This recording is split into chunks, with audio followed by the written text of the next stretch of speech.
I just lost power. I just fucking lost power, dude. What did that look like? Did I just freeze and then the stream just collapsed? What the? My goddamn, I just got knocked off. Fuck.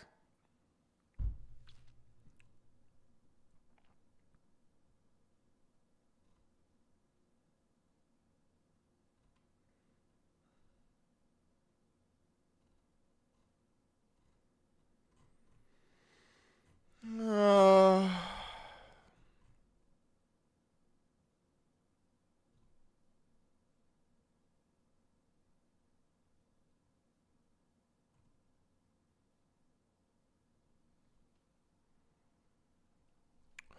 just got taken offline, bro. I just got taken offline. Not ideal. Not ideal. Are we just gonna pretend like that didn't happen? Is that the move? Hey, what's up, guys? New stream. New stream. Time to get 25% of the viewers. Time to get 25% of the viewers. Oh, late stream today, guys. Sorry about that.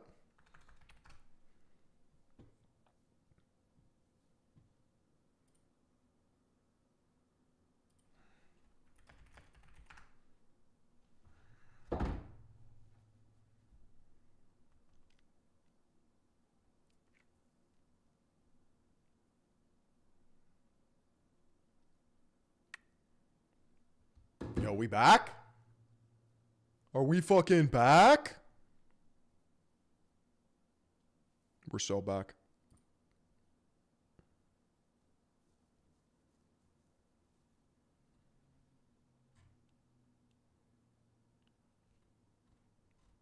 Chad, what do you want to watch today? We have so much time to just cover whatever we want.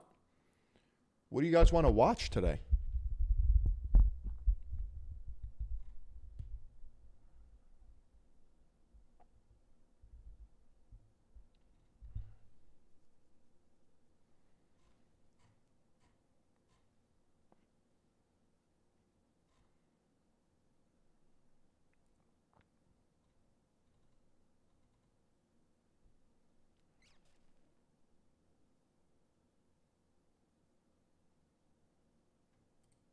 All right, so the Epstein files have become a little uncomfortable for a lot of people, especially people on the right, predominantly, who thought that this was all going to be just about Bill Gates or just about Democrats. And oh, lo and behold, Donald Trump was very close with Already watched the John Bravo update. Epstein for a lot of years. He's all over us. A bunch of people in his administration is all over, Elon Musk, et cetera.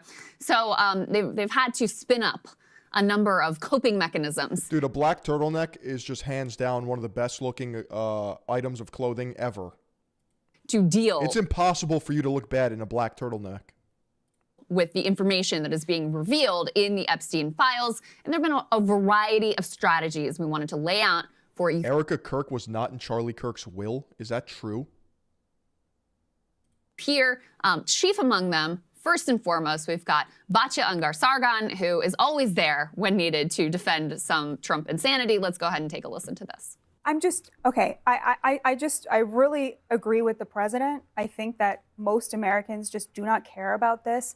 This has been an obsession of elites on the right and now elites on the left. Elites on the right were obsessed with it when they thought they could use it to hurt leftists, and now the left is obsessed with it because they think they can use it to hurt the right. How do we know that until we have the evidence? I'm saying so far there has been no evidence of that. I'm looking through all of the documents, and so far there is still no evidence. I'm open to it. If you listen to me, I just feel like it's like the obsession. I mean, bringing the Clintons in, it's ridiculous. Right, but it is ridiculous. Tell that to Donald Trump. You just said you agree with Donald Trump. You just said you agree with Donald Trump. I'm saying it's time to move on. And I think it's interesting. You want to move on from this, but not from ballots in Fulton County from 6 years ago. And I will say that literally said I am not interested in that story at all. This is one of the more preposterous defenses I've actually seen, Sagar, that this is a fixation of elites. Are you kidding me? No, it's actually the opposite. It's the total, it's up is down, left is right. This is the total opposite of that. We've had to drag. Dude, they're drinking Fairlife protein, Core Power protein shakes. Just wait till Moglogs, bro. Just wait till Moglogs. God. The elites kicking and screaming to even acknowledge that any of this exists. I mean, not to be too harsh, but Ezra Klein just months ago was saying, well, I think he was a pedophile, and I think he was also very well connected. I think those up their mess. A Cuban national and blood gangs member convicted. How is this woman 27 years old, bro? Of multiple homicides and robbery. ICE arrested him on October 27th and removed him on January 6th, 2026. Arresting and deporting these Dude, what do you mean? Nothing happened. types of illegal Been here this whole time. criminals is precisely what the I didn't play video games today. That never happened. American people voted for. And despite desperate recent attempts by Democrats and those in the media to undermine the president's deportation Lady looks 52. agenda, these efforts are failing. Brand new Harvard-Harris polling shows overwhelming support for President Trump's efforts to protect law-abiding citizens from criminal illegal aliens. Nearly 8 in 10 Americans say criminal illegal aliens should be deported. A solid majority also support deporting all illegal aliens, regardless of additional crimes. And more than 2 in 3 Americans back the Trump administration's common sense requirement that state and local officials cooperate with federal authorities and work to hand over criminal illegal aliens in local jails for swift deportation. Finally, to prevent another invasion of millions of illegal aliens from happening again, President Trump and Secretary Noem delivered the most secure border in American history. 0 illegal aliens were released into our homeland over the past 9 months. This is a truly remarkable achievement. Again, 0 illegal aliens released into the country in 9 months. This is staggering, and it deserves more attention. You know what's crazy? I don't care about any of this. I don't even care about Iran. Like, talk about the files.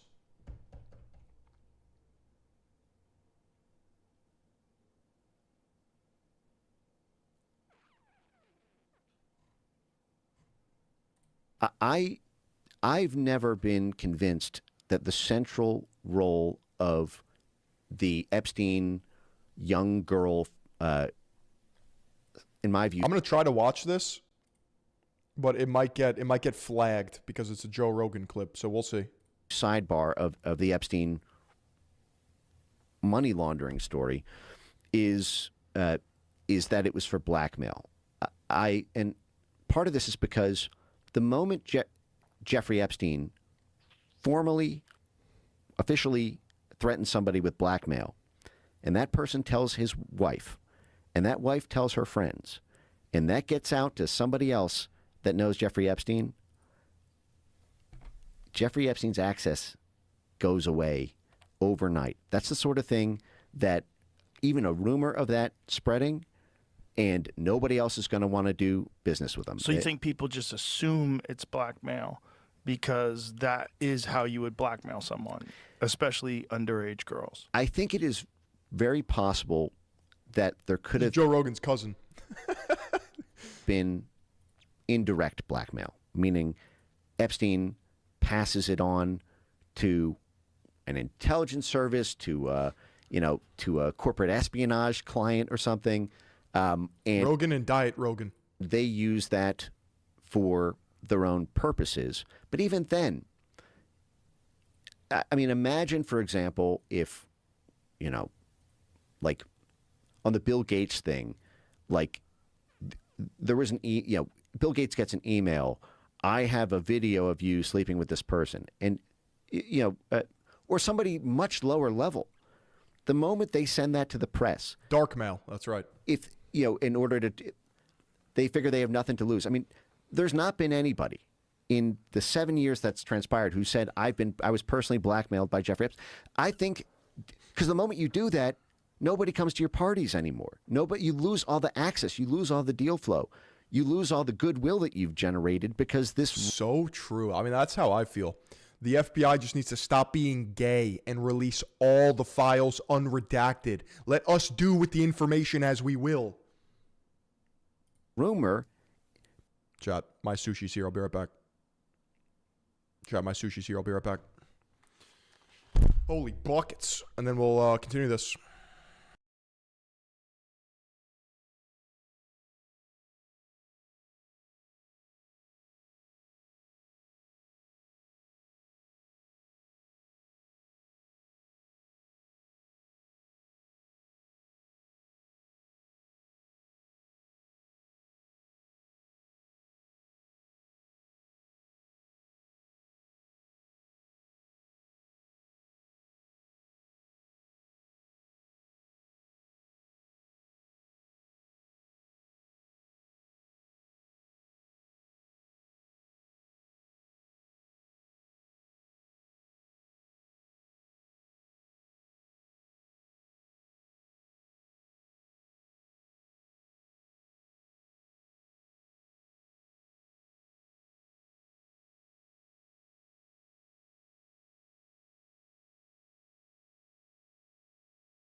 We are back.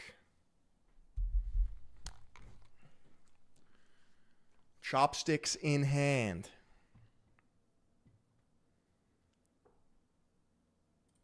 People are very risk averse, especially at that level. Right, but just to have it over their head and never use it, though. Right. Well, I think that what you could have is, because he does his own nefarious stuff, he could compile it so that if they ever go out, if they ever threaten him with something, he's now got something on them. And I've seen some correspondence that, in the files that looks like that might not be an impossible scenario. Do you think that's how Jeffrey Epstein got in that position in the first place, that they knew he had this kink?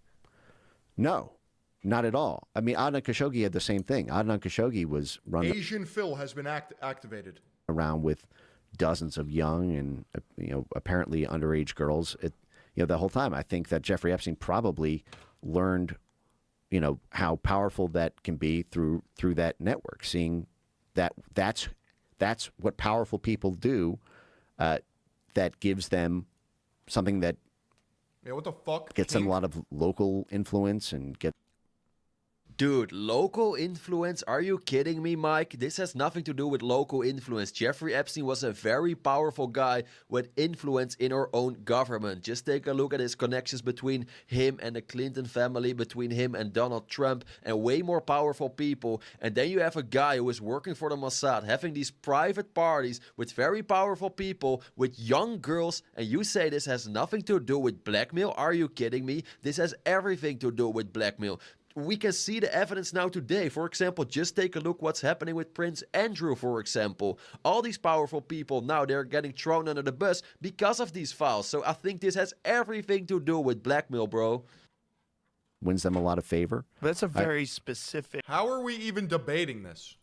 Illicit desire to want underage people. Well, how do you even find out that someone's into that? Well, I don't think that the majority or anything close to it of the women were technically. I think it was largely young, very young, barely legal, so to speak. But and I know that there were cases of underage, but I think most of it was just very, very young, but not like 20-year-old, not girls, like 13 girls. type thing. And then, remember, because this is an international enterprise, and many of the clients are like, in countries that don't necessarily have the same norms about that that we do. You can very easily see someone getting involved in that just because girls juice deals. And so I don't think that Epstein. I've not seen evidence, and are you blind? In my view, you don't need any of that to understand the core part of the Epstein story that has relevance to your life today in terms of your own government and the workings of power and corporate finance and the like. But I do think that girls juice deals, and the fact that he had the coolest parties on a private island with the hottest girls is something that makes... brought in a lot of intellectuals, stimulating conversations, scientists, all these very interesting people. So that was part of the thing, right? That was the draw. Try hosting a cool party as a guy with a bad ratio. Dude, what the fuck is this guy on about? So to speak. Sausage party. With a sausage party. And Dude, Jeffrey Epstein was him, bro. He had the greatest ratios at his party. You develop a reputation for having attractive women at the parties you host. You become an important person to know in the network, because basically every male has a desire for attractive women. Not saying underage, obviously. Yo, this guy's out of his fucking gourd. But that is like a universal biological desire for men to want to be around attractive women. What did they do for gay guys? I have no idea. Is that a part of the file or the lore? I've not seen evidence of it. Or if I have, I can't recall it offhand. But again, the whole point is he's throwing these very attractive, cool parties to get all these people together. But that's what juices deals. Right. If you take this scenario. Epstein's running a fund. A donor, a colleague, someone that he'd like to do a favor for, or an intelligence service says, hey, we're trying to get a pipeline built in the Middle East. We need a facilitator to help arrange private outside funding for it.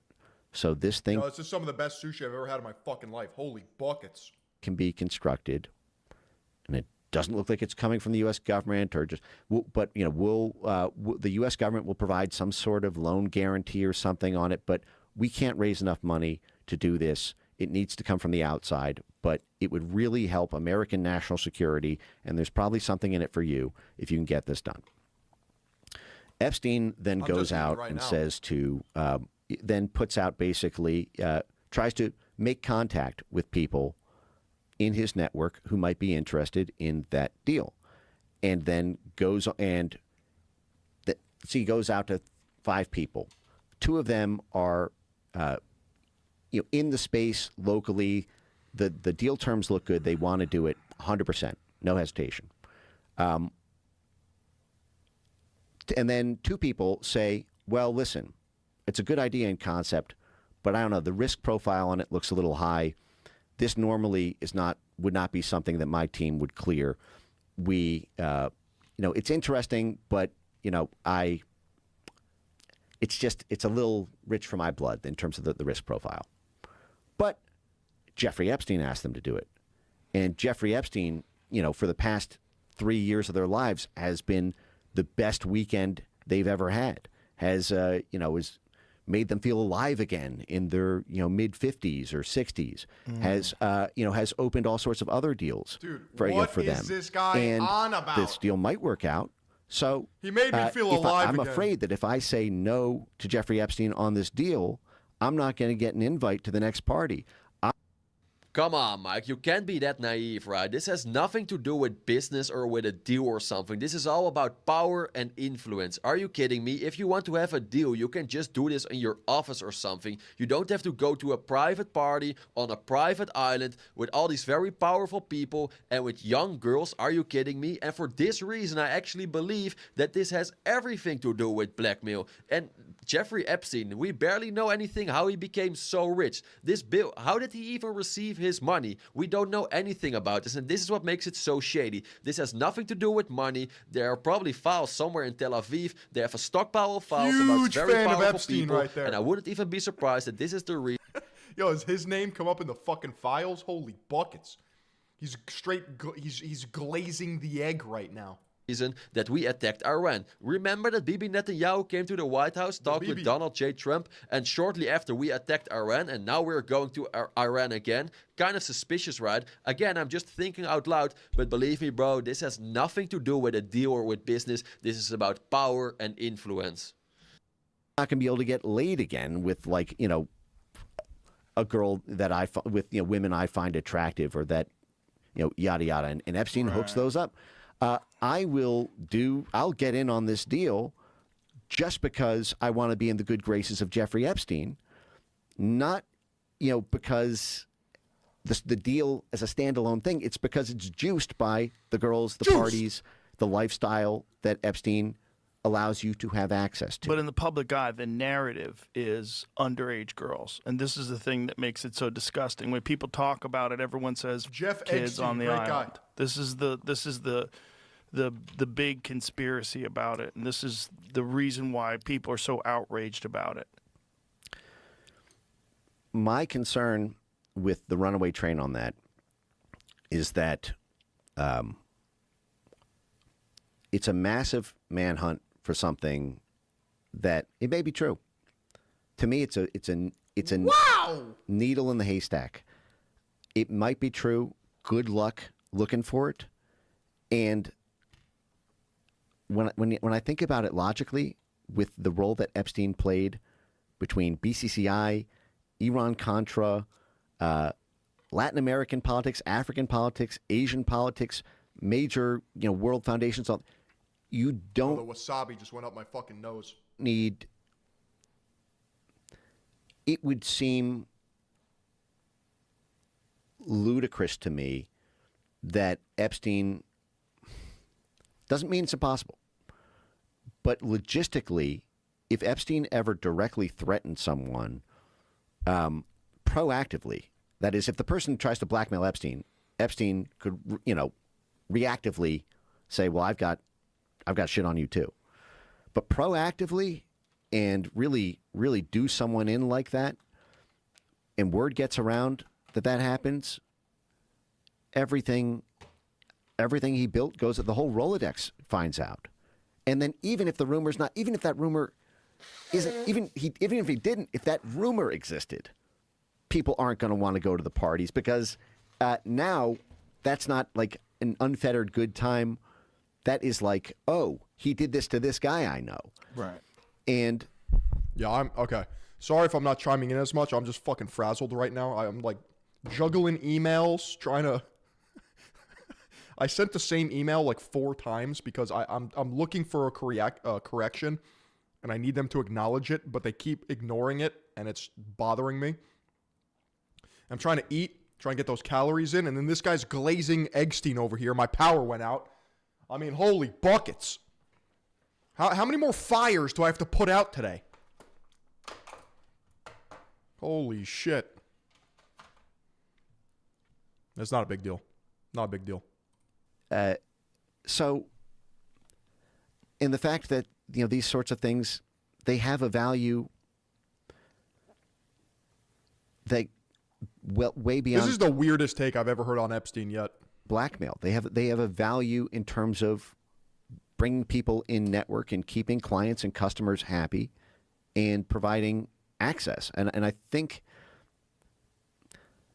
that the focus on that. Listen, if there were any sort of receipts whatsoever on that after all these years, if there was like something really good to chew on that thread, hey, yo. I'm open-minded about it. But my concern is the fixation on this. If you think about the sort of pie chart of what the Epstein cinematic universe can tell you about the world, even if it's true, it's a very, very, very small fraction of that. And this gets back to, in 1999, I mentioned, Jeffrey Epstein FOIA'd the Central Intelligence Agency in 1999 for all records about himself. And then he did it again in 2011. Now, that means that he asked for any records about himself in terms of, like, have they been keeping a file on him? He was trying to delete his own files in real time. Epstein was not a public figure at all in 1999. He didn't come into public awareness, public attention until 2001, 2002, when he started flying, when he flew Bill Clinton around, post-presidency Bill Clinton around, on his Africa tour around the time of the start of the Clinton Foundation, and everyone was wondering, whoa, who's this eccentric billionaire who is personally flying around on his private jet the President of the United States for the past 8 years? And that's when, the Jeffrey Epstein celebrity story started. But he was a private figure in 1999 when he FOIA'd the Central Intelligence Agency for records. And we just learned this in the files this week. The response, we don't actually have the underlying. What's in the files is a 2011 FOIA response to Jeffrey Epstein's lawyer. Jeffrey Epstein did this through his lawyer using the Privacy Act. This is a way to basically kind of anonymously FOIA the CIA to basically keep communications between the CIA and your lawyer for information you're entitled to under the Privacy Act about yourself. And we don't have the underlying letter in the files, tragically, and for whatever reason. Because they probably deleted it. But what we do have... The dude in the corner really milking the shit out of this with no commentary. That's his style, bro. Dude. Because I would expect that to be an enclosure to the CIA response. You could just do things, chat. But the fact is anybody who wants to be a hero right now, and I have it up on my X account, I have in the thread that I did on this, the file reference numbers. These are not classified documents. FOIA responses are not classified. So anybody right now can FOIA the Central Intelligence Agency for all records and communications related to the CIA's written communications with Jeffrey Epstein via his lawyer, both in 1999, 2011. But the two... Okay, I'm not gonna lie, I never knew about these documents and it sounds very interesting to me, so I'm also a little bit curious now. But as well, I think it's more important to investigate the connection between Jeffrey Epstein and the Mossad, because that's a bigger threat to our country. That's actually dangerous. For example, I'm just thinking out loud, but imagine in Tel Aviv or somewhere else, they have a stockpile of documents about very powerful... Okay, I have finished my food. Now I can concentrate. People in our country, let's say Donald Trump, because as we all know, Donald Trump is in the files. So then we have a big problem. Imagine like they can blackmail our own president, they can like put pressure on our own government. Then we have a huge problem in this country. And I wouldn't be surprised if this is actually going on now, looking at the situation with Iran, for example. Why did we attack Iran? We still have no idea why we actually did that. The majority of the people, they don't want this. Is the idea that we attacked Iran on behalf of Israel, is that what people think? But we still did this, just shortly after Bibi Netanyahu came to the White House and talked with Donald Trump. That's kind of suspicious, right? I'm not saying this is true, but this could be the case. And this is actually scary, because if Jeffrey Epstein has powerful information, or if some foreign countries, if they have a lot of powerful information about very powerful people in our country, or maybe other Western countries, then we have a big deal. So then we have a big problem, excuse me. So I'm more interested in that, to be honest. But as well, this is also very important, of course. But dude, what is going on now? They should release all the files. Why are they still like withholding some files? Kind of shady, kind of suspicious, right? Donald Trump said, or the Trump-Stein administration said, that he would release all the files. We're still waiting, little Donald. Can you hurry up, or do you have something to hide? It looks like it. Release all the files. The American people, they have all the rights to know what exactly happened. 11, what it says is, we have received your request for your client Jeffrey Epstein's records search under the Freedom of Information Act. We've granted the request to search for... Dude, I don't even like really know what the fucking answer is, right? Because a lot of people think I'm right-wing or MAGA and all this shit. I don't fucking trust MAGA either, dude. They kind of talk to the American public like they're fundamentally retarded. It's all propaganda from the top down.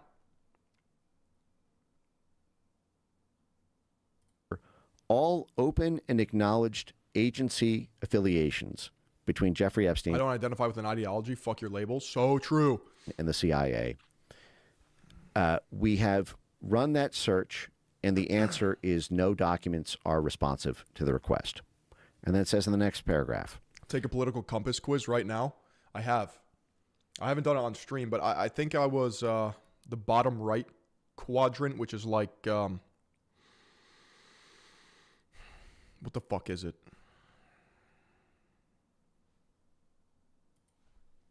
What is the bottom right quadrant of the political compass test?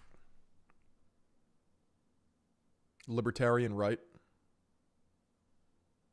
With respect to your request that touches on classified documents, we can neither confirm nor deny the existence or non-existence of any such document. You want me to do one right now? So you can consider this a partial denial of your FOIA request. Now, what's so interesting about that is you may think, if you read that Jeffrey Epstein, just requested any public-facing links between him and the CIA, or what? Just a general, what do you have on me that the public can search just to see? First of all, the fact they did that alone twice in 1999, 2011 says something. But you might think, okay, well, he just... Dude, one of my friends who identifies as like pretty conservative took one. He was like top left. It was like fucking Bernie Sanders adjacent politics. Like, dude, you don't even know what the fuck you believe. Wants to know if other people might think that he's CIA. You know, he's moving up in the world in 1999. He's about to be a massive public figure. He wants to know if other people FOIA the CIA for records on him, what they will see. But it turns out that response to a FOIA, partial granting of the FOIA to look for open and acknowledged agency links, and partial GLOMAR, can neither confirm nor deny existence, non-existence, is a stock CIA FOIA response whenever you FOIA the CIA for someone's personnel files. Which leads to the question, because the fact that the CIA says we consider this a denial of your request for things that touch on classified matters, means that he didn't just ask for all open and acknowledged links between the CIA and himself. He asked for something, and whatever that thing was, it touched on something classified. There would have been no GLOMAR if there would have been nothing to deny about the request if it had only been limited to open and acknowledged links. To me, this is a bombshell and should prompt Ro Khanna and Thomas Massie and the 427 members of the House of Representatives and 100% of the U.S. Senate to pass the same bill that the United States Congress did in 1992 for the JFK Records Collection Act, when the CIA was forced by law to stand up an independent auditing body to review all classified records relating to the JFK assassination for the first time ever, and then declassify them over months and years through the work of that independent board. The existence of this correspondence we just learned about this week alone should prompt a 427-1 and 100% Senate to do the same thing they just did with DOJ files for CIA-originated files. That's actionable immediately. Who's going to want to be on the other side of that in Congress? No, the CIA's records about Jeffrey Epstein, prolific child sex however you want, whatever you see in the Rorschach inkblot test of the Epstein universe. I think it would be very hard to be, if that bill gets introduced, for a sitting member of Congress to be on the other side of it. I think it would pass, and it would legally compel the CIA. This, I swear to God, is to turn over. Who the fuck is this guy, bro? What I think are quite possibly, arguably very he's like actually just running defense for Epstein. Likely 40 years. Guys, look, Epstein really wasn't just, he wasn't a bad guy.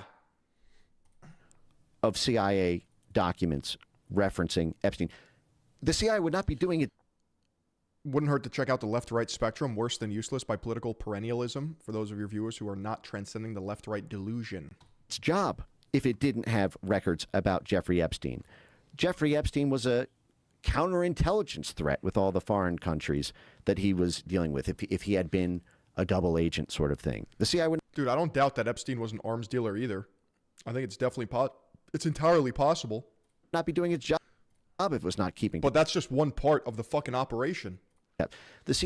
Epstein's network was a key financial and logistics hubs in highly geopolitical sensitive areas of operation of the CIA.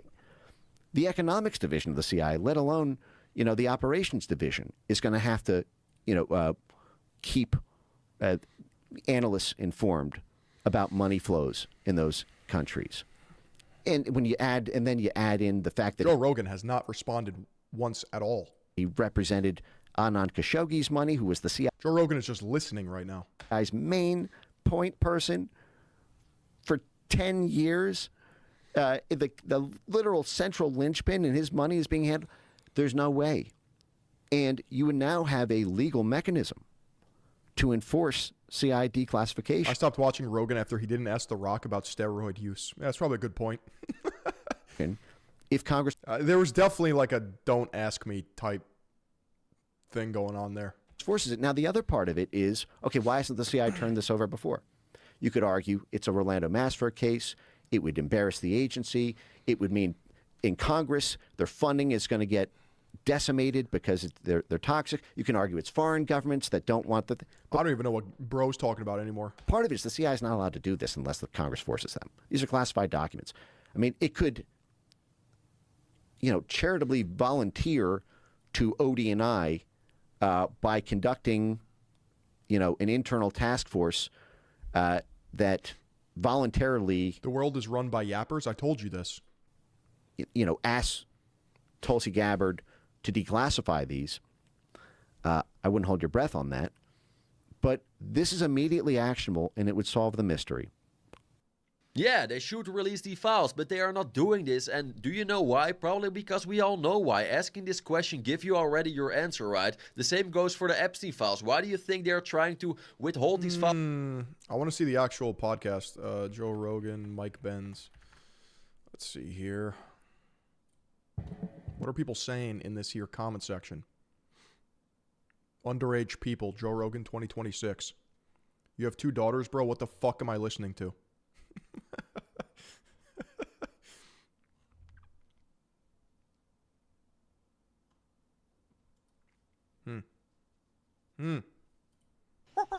The Joe Rogan Experience. The point I'm getting to here is, given Jeffrey Epstein's involvement in the BCCI network, given Jeffrey's involvement in the 1990s... This guy was speaking in the redacted language. The Jeffrey Rogan Experience. Is this Epstein's new lawyer? Okay, so I'm glad we're not the only ones just being like, yo, what the fuck is going on here? Oh. On January 30th, 2026, the United States government released 3.5 million pages, 180,000 images, and 2,000 videos connected to Jeffrey Epstein. And now the DOJ's website makes you confirm that you are 18 or older, but that evil and that just overreach, they either look the other way. Yo, shout out Oompaville, bro. Or are in on it, and that is why they look the other way. Blackmail moment. So, a couple months ago, Congress forced the release of the files 427 to 1. That guy. Just kidding. His reasoning is like somewhat logical, and he's doing it out of principle. He knew. Anyways, the House voted to make these files public. Donald Turnip signed the bill. The first batch came out into being a young girl. That's part of the FBI's SOPs, and they're talking about pizza in these files. So, you got to really be careful with what we're reading and what we're interpreting from it, because it's all meant to do something. This isn't transparency yet. There's still almost half the files unreleased. Most of it's redacted. This is not transparency. This is all very deliberate. What's coming out is very deliberate. A male victim described being assaulted on a yacht. The FBI dismissed it and recommended no further resources. The supervising agent's response was, I know about this. I didn't realize this. God damn it. 2020 complaint from Lake Michigan, which are allegations involving a baby. Have you guys heard about the conspiracy theory that Jeffrey Epstein was gay? Unverified, but apparently, according to McAfee, was filed and documented and then released in this file drop. Once again, have to be very clear about this. Some of these are unvetted public tips. Some were completely dismissed by the FBI. There is an objective fog of war surrounding this entire thing to obfuscate the truth. I don't trust American national security if this is the level of encryption that they use. Dude, yeah, I don't trust any of this. It's just making me...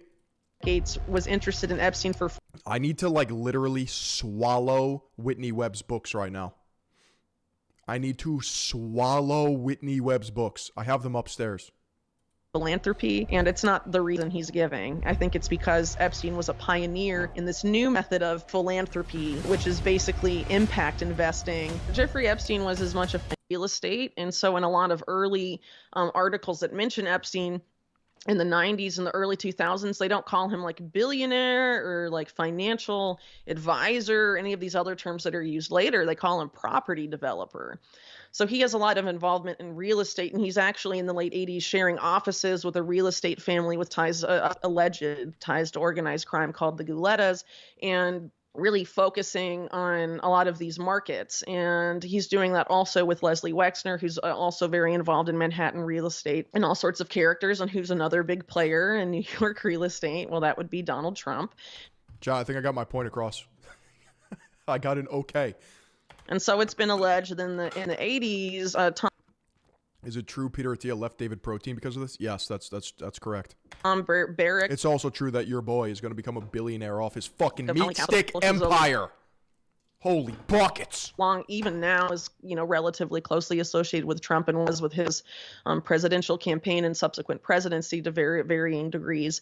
Barrick, Trump, and Epstein would socialize a lot together, hit the nightclubs together and all of this. And they're also working in, real estate and distressed real estate and stuff like that. Because Barrick, I believe, also works in real estate through Colony Capital. And after that, it gets a little more murky. Some of the I just whipped it out on stream. That's crazy. I just showed you my meat. Overlaps there because, there's a lot we don't know about the... See, Whitney Webb is known for her work on Epstein. That sounds crazy, but she got 2 books, One Nation Under Blackmail. I have them both. Kind of hard to get. Her writing style, it's almost like autist adjacent because it's just like da da da da da da da da da. Da da da da da da da da da da da da da da da da, and it's like, how do I fucking absorb all this information? The real estate activities in which Epstein was engaged. It's like a dump of information. Holy buckets! What is going on here? That is $1 million thumbnail, huh? A million view thumbnail. Is that Philly-on, dude? Is that Philly-on? Hello, and welcome back to another stretching routine. Today, the YouTube algo thinks you're an Indian. God damn it! What the hell?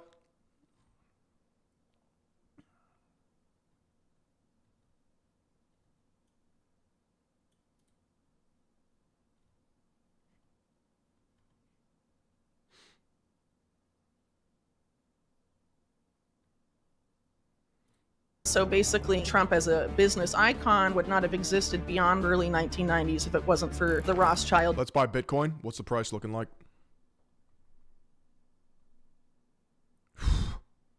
That's looking like a buy angle from your boy. That's looking like a buy angle from your boy.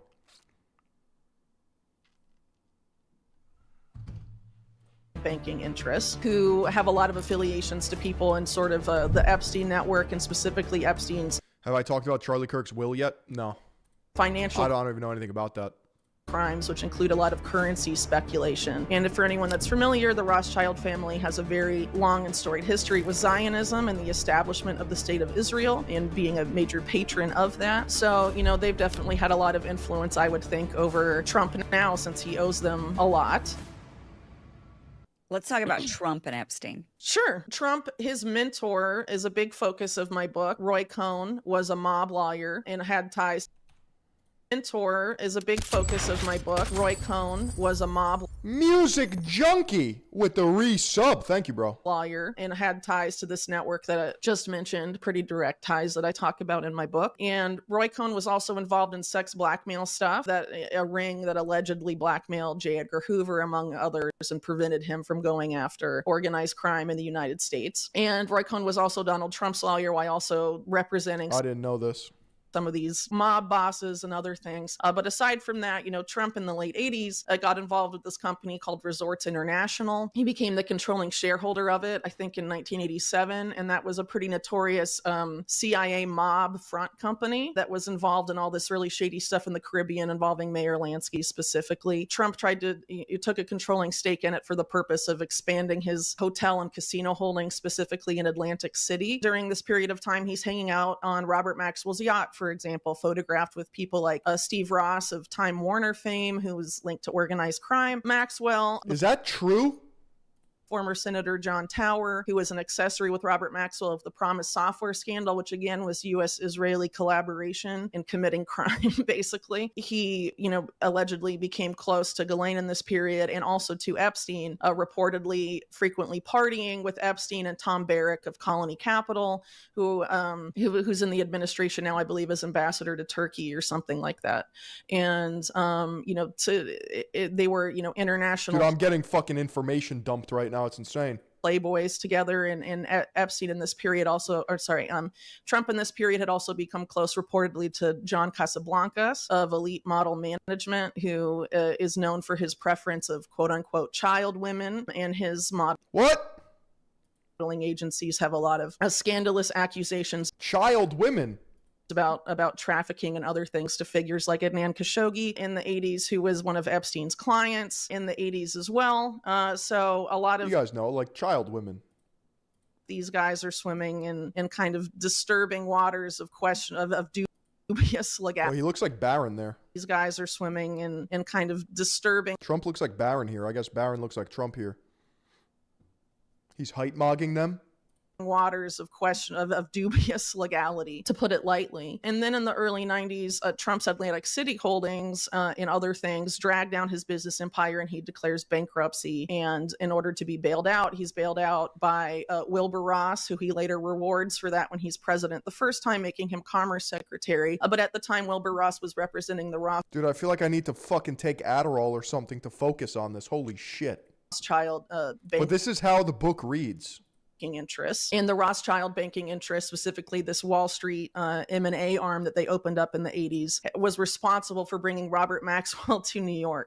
So basically, Trump as a business icon would not have existed beyond the early 1990s if it wasn't for the Rothschild banking interests, who have a lot of affiliations to people in sort of the Epstein network, and specifically Epstein's financial crimes, which include a lot of currency speculation. And this, what the New York Times once called a currency speculation cabal, including people like Jamie Goldsmith, also backed by the Rothschilds, and even George Soros, whose first, his quantum fund in like the late 60s was bankrolled by the French Rothschild interests. And for anyone that's familiar, the Rothschild family has a very long and storied history with Zionism and the establishment of the State of Israel, and being a major patron of that. So, they've definitely... So when people do say like, oh, it's just the Rothschilds, like, they're not kidding.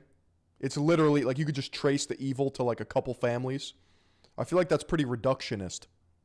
Had a lot of influence, I would think, over Trump. Or is it literally just like that? It's just the fucking Rothschilds, bro. We knew this. Now, since he owes them a lot, and also, the Epstein friendship, beyond that period of time, persisted and continued up until the early 2000s, when they had a falling out. And there's a lot of conflicting reports about what that falling out was about, but ultimately it seems to have been over this real estate deal. They both were competing for the same Palm Beach man. Side note, are you guys ever so fucking sore muscularly that like it gives you...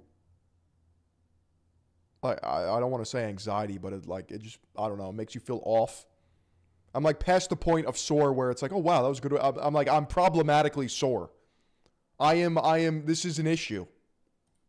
And neither of them got it, but apparently their fight over that sort of led them to end their, multi-decade friendship at that point. And Epstein, for example, claims that he introduced Trump to Melania, but of course Trump and Melania deny that and say it was another mogul guy, sort of a protege of John Casablancas of Elite Models, named Paolo Zampoli. There's Paolo Zampoli, bro. A lot to say on him, but I'll leave that for another time. But the ties are extensive. And maybe not as extensive or as damaging in some respects as some people would like them to be, but he's certainly not absolved of involvement. I would also say that in the case of the Black Book, which a lot of people are familiar with, it's this rather infamous book of context of Epstein.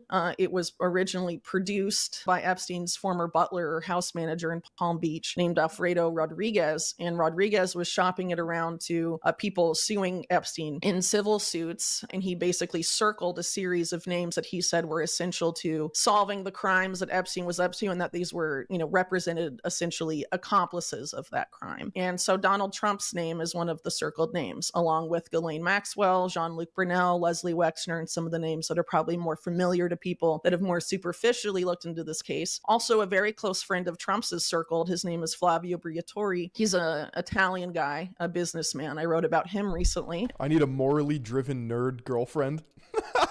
You really do. You really do. In a pretty deep dive. Is he the one that, did he have a baby with Heidi Klum? Yes. Oh, okay. That's how I know that name. Yes. What the fuck? And he introduced Naomi Campbell to... What the fuck, dude? Not Heidi Klum.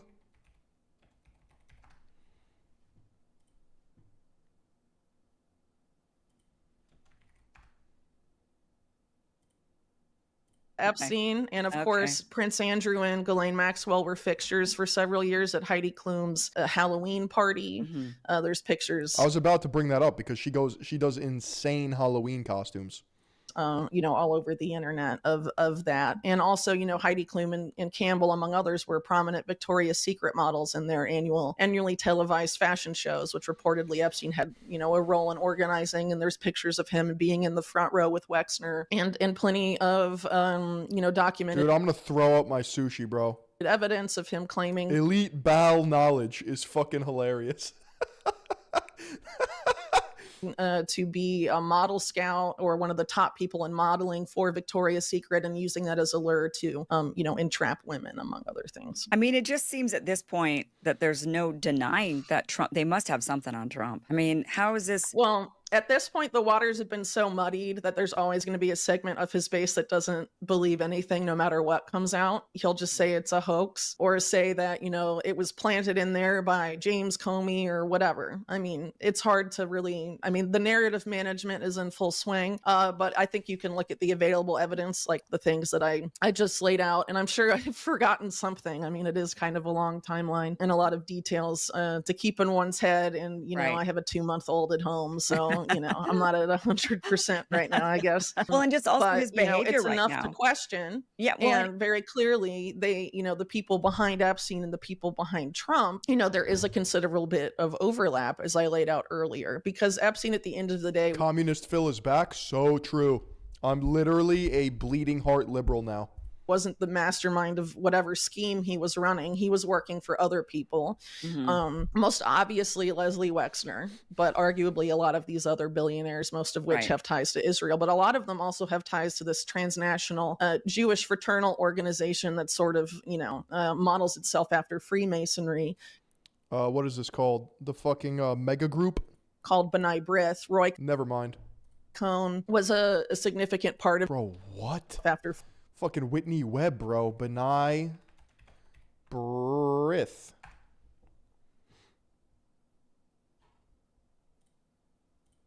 New knowledge drop. Woo, woo, woo. Truth nuke here at Third Eye Global. B'nai B'rith was founded by Aaron Shinsheimer's Cafe in New York City, Lower East Side in 1843 by German Jewish immigrants. Whoa, dude. Whoa. Who's in it? Start spilling the fucking names, brother. We're notable members. Sigmund Freud and Alan Dershowitz. Uh-oh. Spaghetti-o. That's not good, dude. This is the guy that said, back off, he's intelligence. I'm noticing. Yo, Whitney Webb the GOAT. Freemasonry called B'nai B'rith. Roy Cohn was a significant part of that. His father used to run the New York branch. Edgar Bronfman and Wexner and a lot of these prominent figures in the mega group have donated to it or been on its board. I told you, the mega group of overseers, and it's the organization that produced the Anti-Defamation League, or the ADL, that goes around sort of Did B'nai B'rith did? Conflating criticisms of billionaires like this with anti-Semitism, and also anti-Zionism with anti-Semitism, among other things. So important. Yes. Dude, the ADL was formerly known as the Anti-Defamation League of B'nai B'rith.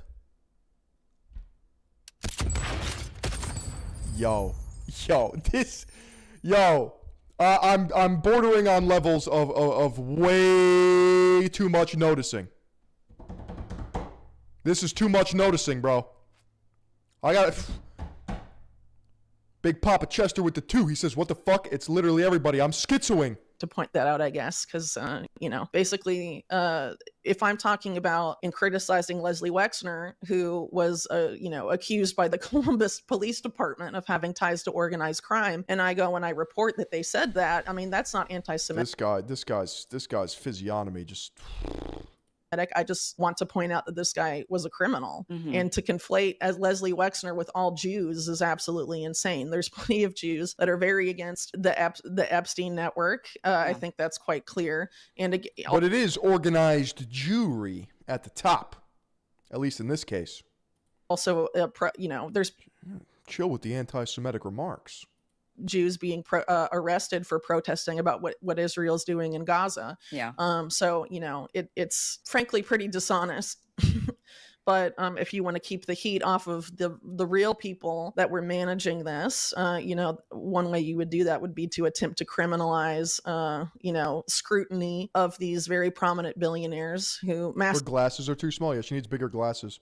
Masquerade as philanthropists, but really they're a lot more than that. There are a lot of things going on right now. But I would say, the thesis of my book and my work on Epstein is basically, and the reason I go so far back in time, I basically argue that organized crime, which a specific syndicate of organized crime, so the Jewish mob, the aspect of that led by Mayor Lansky, teamed up with Lucky Luciano of the Italian mafia. This is chapter 1 of her book.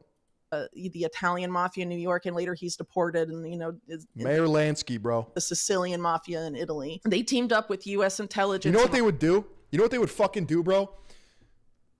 If you were an organized criminal back then, they're not putting you in jail. You take a plea deal, then you get shipped back to Sicily, and then you run crime there, but you're undercover for the CIA. They recruit you. Also British intelligence, which were The collaborating. OSS, the Office of Special Services, Secret Services, what is it? I think it's Special Services. Collaborating together during World War II, and basically in this. And you know who tried to shut down the OSS? You know who said, yo, this intelligence shit is getting way too out of control. You know what we got to do? We got to shut this shit down. You know who tried to stop that? JFK. Alliance, which happened during something called Operation Underworld, which U.S. intelligence has since admitted happened, but they denied it for a long time. After that initial alliance in World War II, it didn't end because it was justified out of wartime necessity, right? And after the war ends, they keep doing it. And so basically what happened there is that you had organized crime get in bed with intelligence, and they basically made a cartel with state protection. This, of course, precedes the creation of the State of Israel, which is in 1948. And a lot of those Jewish mobsters that had teamed up with intelligence sent weapons and arms and other things to the Haganah and these Israeli paramilitary or these. Wasn't the State of Israel created by like 3 paramilitary resistance groups? What 3 paramilitary groups founded Israel? The Haganah, the Irgun, and the Lehi. Jewish paramilitary groups that later created the State of Israel and induced the Nakba, the mass exodus of Palestinians by force and terror, frankly, in 1948. And so, since then, a lot of those people in these networks have sort of swam in the same sea, and that's why a lot of the scandals. The Lehi, the Haganah, and the Irgun. I need to download that into my head. Oh, dude, you don't know about the Lehi, the Haganah, and the Irgun? Clearly, you're not as schizo as I am. You got to know your history. In the past for U.S. intelligence, like Iran-Contra, for example, involved U.S. and Israeli intelligence working together. There's a reason why there's a monument to James Angleton, one of the first CIA counterintelligence chiefs in Tel Aviv. It's because they've been collaborating nonstop, but really I would call it a criminal organization, because the CIA and also some of their equivalents in Israel took upon it a lot of the cartels. Office of Strategic Services, that was it. Had previously been, or illicit markets that had previously been the business of the mob exclusively, like the drug trade or arms trafficking. And that's why, you see all of that in Iran-Contra and similar scandals in the past. And so also they engage in human trafficking, in sex trafficking, but blackmail, which was originally born out of organized crime, but it's very useful to intelligence agencies too, because intelligence is just information that gives you an advantage. So ultimately, blackmail is that too. I learned a lot, actually. That was a fire click. That was a fire click, boys. We're leering. We're slowly piecing together this here puzzle. We're slowly piecing together this here puzzle.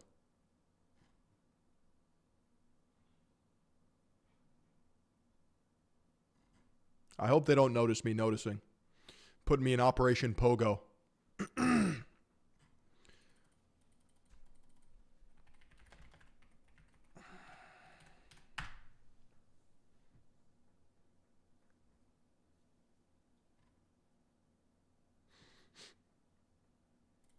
Hello everyone and welcome back. Today we are going to speak about the Office of Strategic Services. Before 1940, the United States State Department, FBI, and the different branches of military all had their own security and counterintelligence operations, which did not easily share information with each other.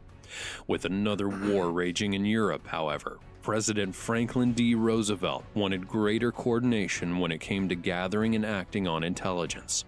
So, in July of 1941, he would tap Colonel William J. Donovan, known as Wild Bill, for a newly created office, the Coordinator of Information. After the Japanese attack on Pearl Harbor, Roosevelt acted swiftly to improve U.S. intelligence capabilities even further.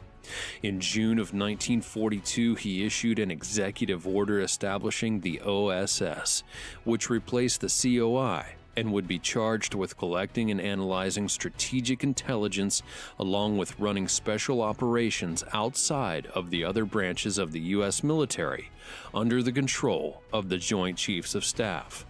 As the head of the OSS, Donovan would become frustrated when his rival agencies effectively blocked access to intercepted Axis communication, the most vital source of wartime intelligence.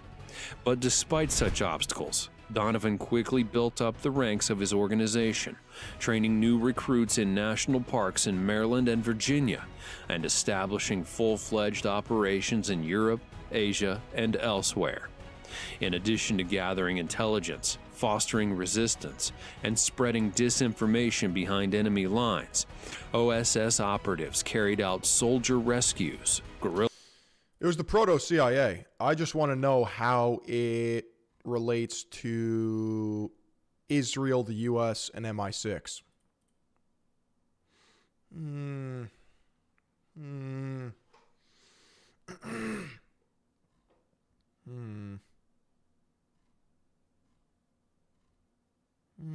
Ask Grok. All right, let me ask.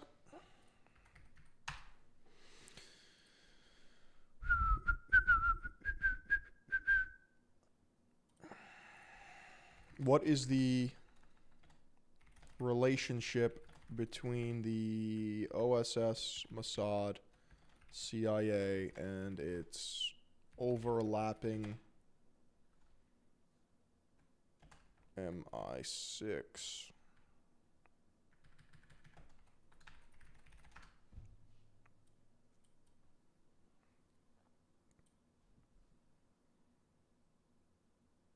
Love this question. This is Cold War lore meets spy agency family tree. All right, here we go. Fucking leering right here. USS, or the grandparent, or the OSS, Office of Strategic Services, 1942, by Wild Bill Donovan. It was dissolved in 1945, but its people didn't disappear. Then they created the CIA in 1947, directly from OSS personnel doctrine and files. Many OSS officers became CIA founders.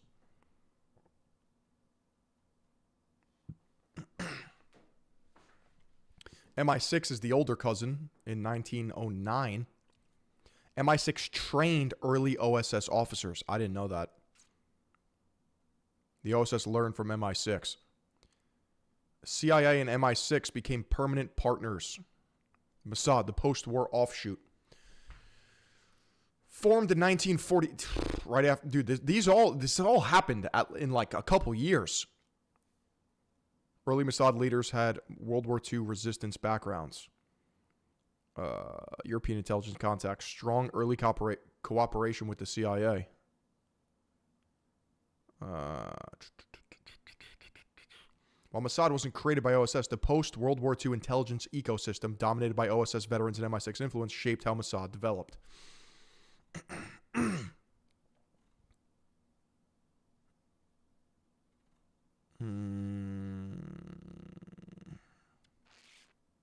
So basically, So basically, they all work together? Question mark?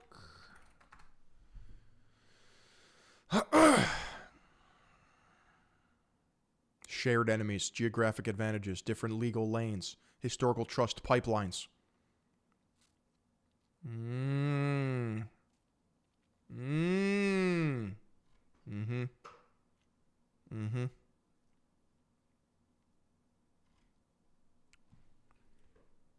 Do they have a black... This is the dumbest question. Do they have a blackmail operation?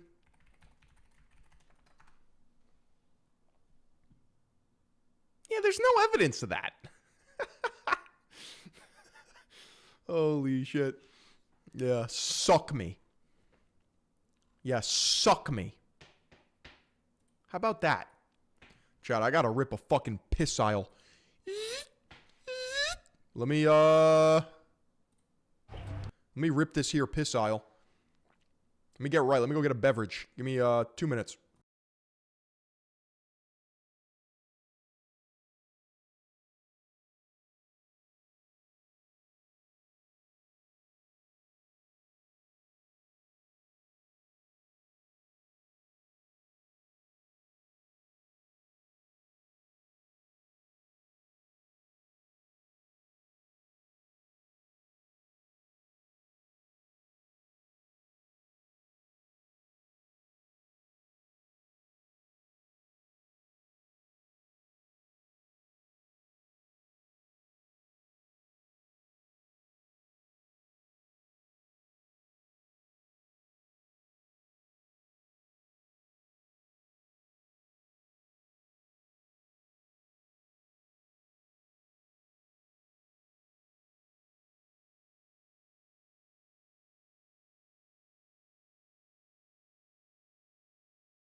I'm muted like a fucking retard. Holy shit. We're back with this Spindrift chat. Real fruit juice. How you doing? So when I was a kid, my favorite beverage ever was apple juice. Now, the tech at the time. Holy buckets! Blame Danny with the gifted sub. I appreciate you, bro. I used to ask for apple juice nice and warm, which means like I would want my parents to fucking microwave my apple juice was very comforting to me. To be like, yo, apple juice nice and warm. Hair looking golden. Thank you, bro. So this right here is bringing me back to childhood. This tastes like, this is sparkling water with real squeezed Fuji apple in here. 20 calories, 4 grams of sugar, 5 total carbs. Are you kidding me? 0 added sugar. This is like apple juice without all the carbs. I don't know. It's pretty fucking fire. Pretty fire. The largest job. Chad, I don't know what to cover, bro. I don't know what to cover. After leering all this knowledge. Should we try to rip video games again? See what Tim Dillon's got. What do we got here? A fear for its own. America's going down a dark road. So we got problems in our society. Big ones. Big ones. We've got real issues here. We have a government that I listened to part of this clip. It's pretty interesting. Let me know what you think about it. It's because the main synopsis here is that the government and the media engine are ramping up the violence with the answer being AI security and privacy, etc. So it's to accelerate the need for AI crime-stopping stuff. More surveillance. To be using, not looks to be, by the way, let me correct myself, because people clip that. He won't admit. A government that is using their billionaire friends to shut you up and then potentially maybe put you in jail and maybe end up getting shot. We don't know. But these aren't independent events. We should look at how we got here. We also have people that are trying to destabilize the country from other countries, or people that live here that are trying to egg on riot. You know what's also cool? I was talking to my friends about this last night. We were covering a wide range of topics, but I just got an email from the energy company. Electricity prices are going through the roof because of AI data centers. I didn't consent to this. I just have to pay more now. I just have to pay more now. Thanks. Thank you for that. Make things worse. 100%. We have people that are stirring the pot. We have agencies in our country that want more power. They want a bigger budget. They want autonomous. And I'm the bad guy. Drone technology accepted by the citizenry to feel safe. They want facial recognition. They want biometric scan. They want all of that. They want it. They want it. So violence to them is good. That works. If everyone feels safe and you all live in a community where everybody cares or trusts each other to the extent that that's possible, you won't need all of the things that are coming. The AI bubble's the only industry in the country that's functioning.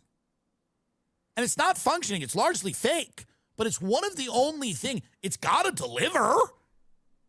This has got to deliver. You got a fucking massive investment.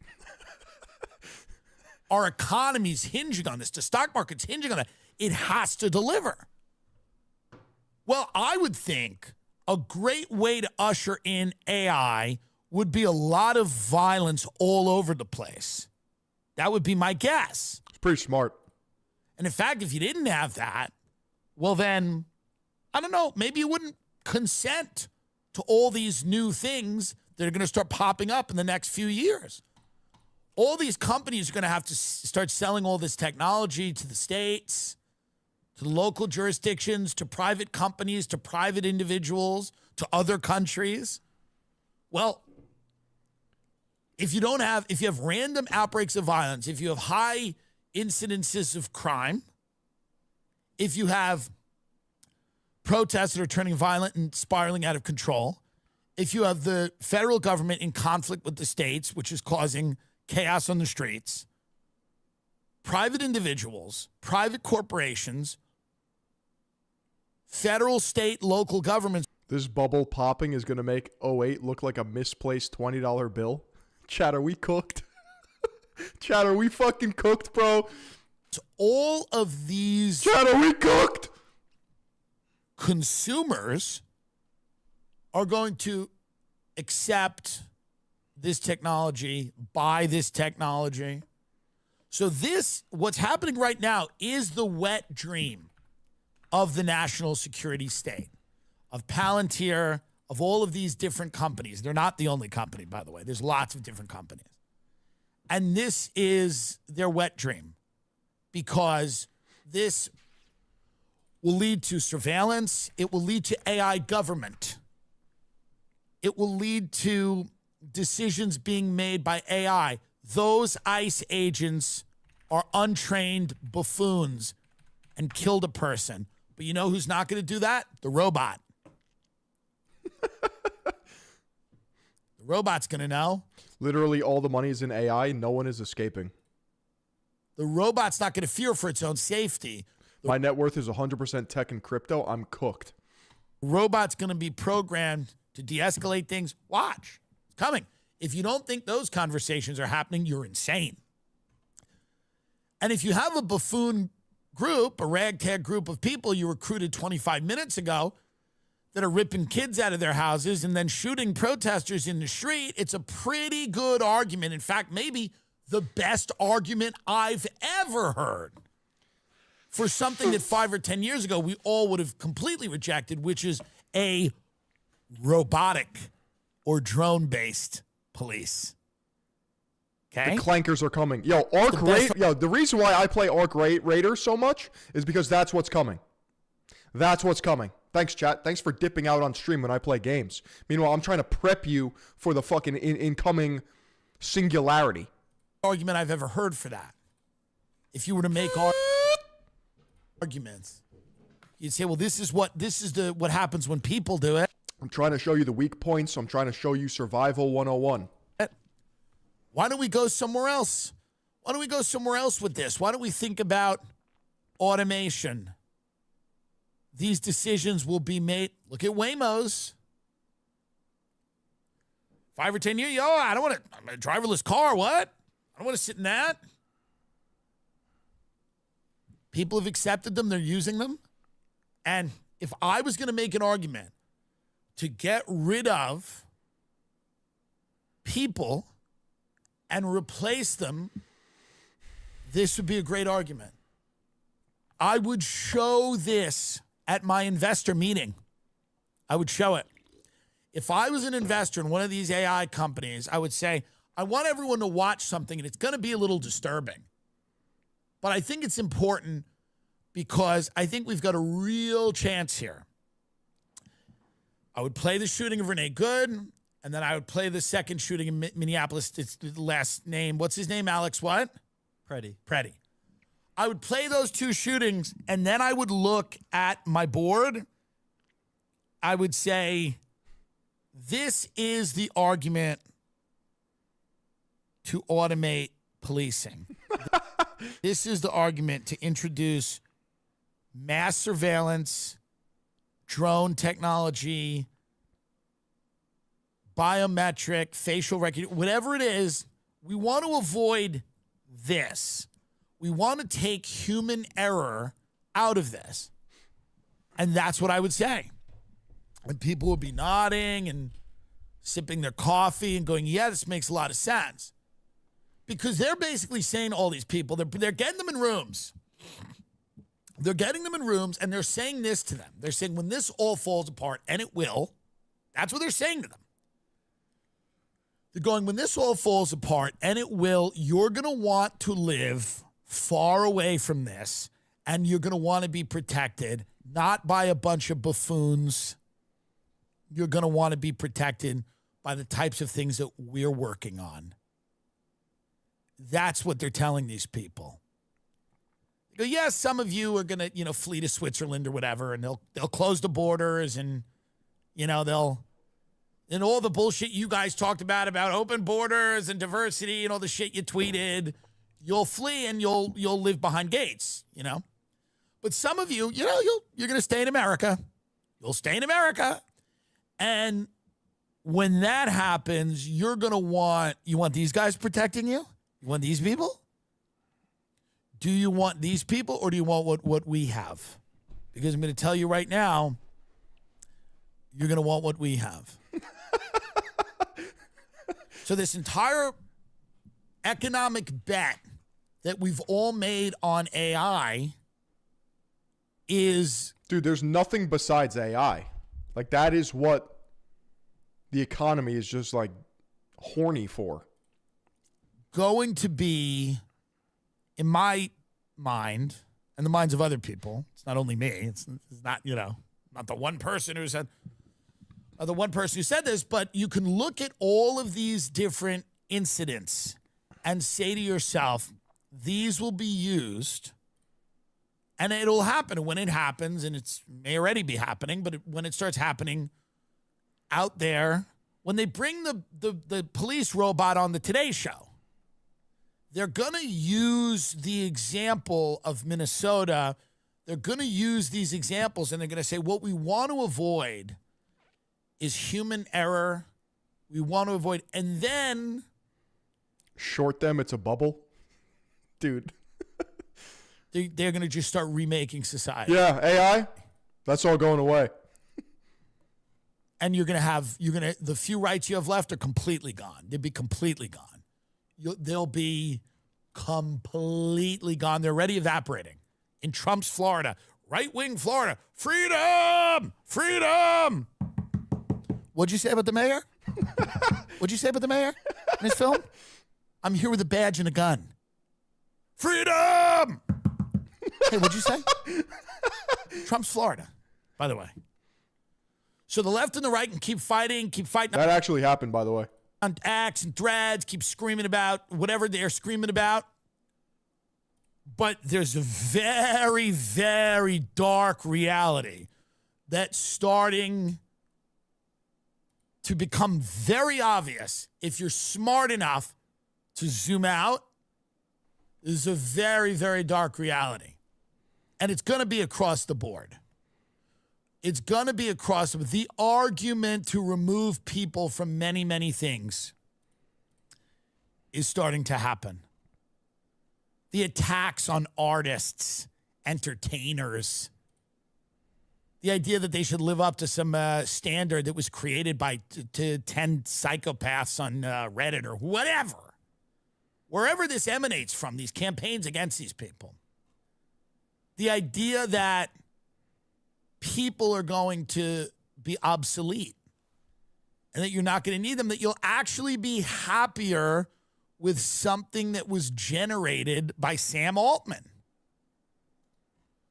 So the dark reality of what's coming is I don't think a political issue. I think it's an issue that has political elements, but I think it's darker and more important, and I think it's about the survival of humanity. It's about the survival of being an autonomous human being that has the freedoms to speak. Freedom! Knock, knock. To travel, to move, to resist some forms of mass surveillance. I believe all of that to be the case, and I believe that you have bad actors on the left, for sure, that are making these protests spill over into violent riots. And some of those bad actors are federal agents, as we know. Some of them aren't. It's a toxic soup. Bro, fuck all this. What's Sebastian up to today? Yo, he's chilling behind me, bro. Fucking big chilling behind me. Check this out. Just fucking chilling like a villain back there, bro. That's my co-pilot. Of foreign influence and federal agents and whatever. You have bad actors on the right that want to cancel elections and just basically turn this into Russia. And the oligarchs at the top don't care. That's the scary thing. They actually don't care. So understand the point of what I've been trying to say here. They actually don't care. Whichever way it seems to be going. I feel like over the past week, shit just got a lot more nihilistic. They're going to survive. They know they're going to survive. Is it me or is that the general vibe? I'm picking up on the frequencies. That's you know how like we're so back and it's so over? Right now I think it's so over. It's the most disturbing thing about it all. We can't doom, chat. We can't doom. Is that no matter, they're still at Mar-a-Lago with the dog mask and the showgirls, they're dancing, and they don't care. And they'll go to Kamala's house or Buttigieg's house or Newsom's house. They don't care.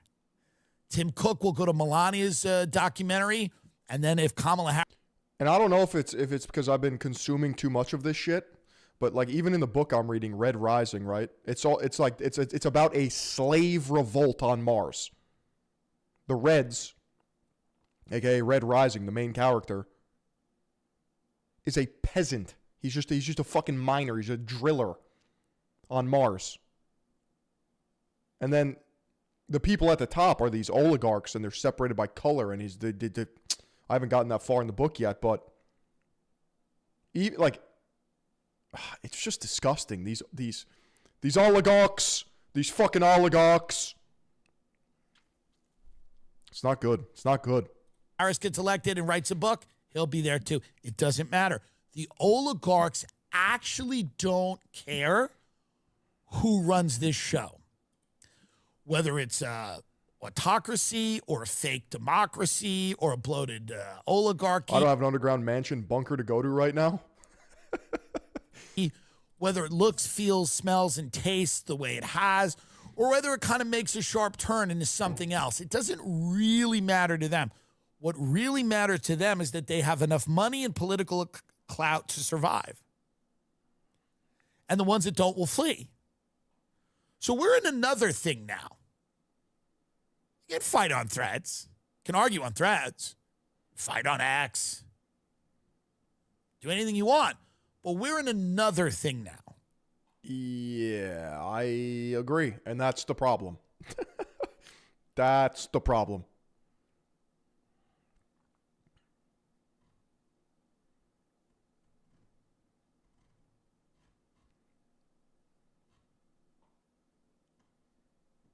Chat, I don't like this doomerism. We gotta start blooming, dude. Just remain optimistically disappointed. Fuck.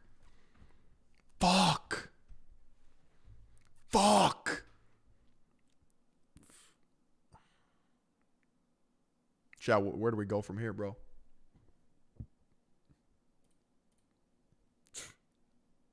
Turn on some tunes. I like that idea. Do you guys know Gestafelstein? You guys know Gestafelstein? He just went viral on the red carpet because he was at the Grammys and he was masked up. And people are like, yo, this guy just came out of nowhere. You saw him? His music fucking rips, first of all. Second of all, he's a producer / DJ. Or electronic artist, I guess you would say. He made Black Skinhead by Kanye West. And he did the remixes of Lady Gaga's new album that won. The guy's cracked with it. He's cracked with it. I would put that on because his shit's like dark. And it's got these like Renaissance coded fucking ancient Greece, Roman type influences. It's pretty dope. It's pretty dope.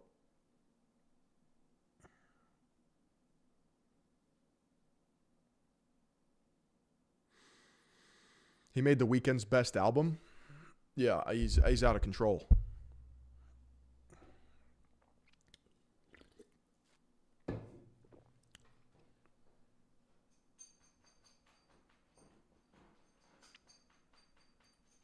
FDNY firefighter talks about what he saw on 9/11. Uh-oh. Theo Von's noticing.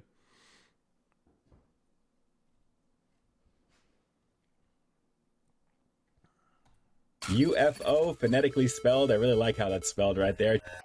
Finger mustaches were on sale like deli meat in my tattoo, like in parlors. They're like, come get a finger mustache tattoo for like $25. And I remember seeing that and be like, wow, this is horrific. Yeah. Just come be a fucking unhireable, unfuckable, unlovable. That's when I faggot knew for Austin $25. was dead, when the fucking right across the street from me, I guess it used to be a gas station or something, but the sign out front, they installed a handlebar mustache seesaw.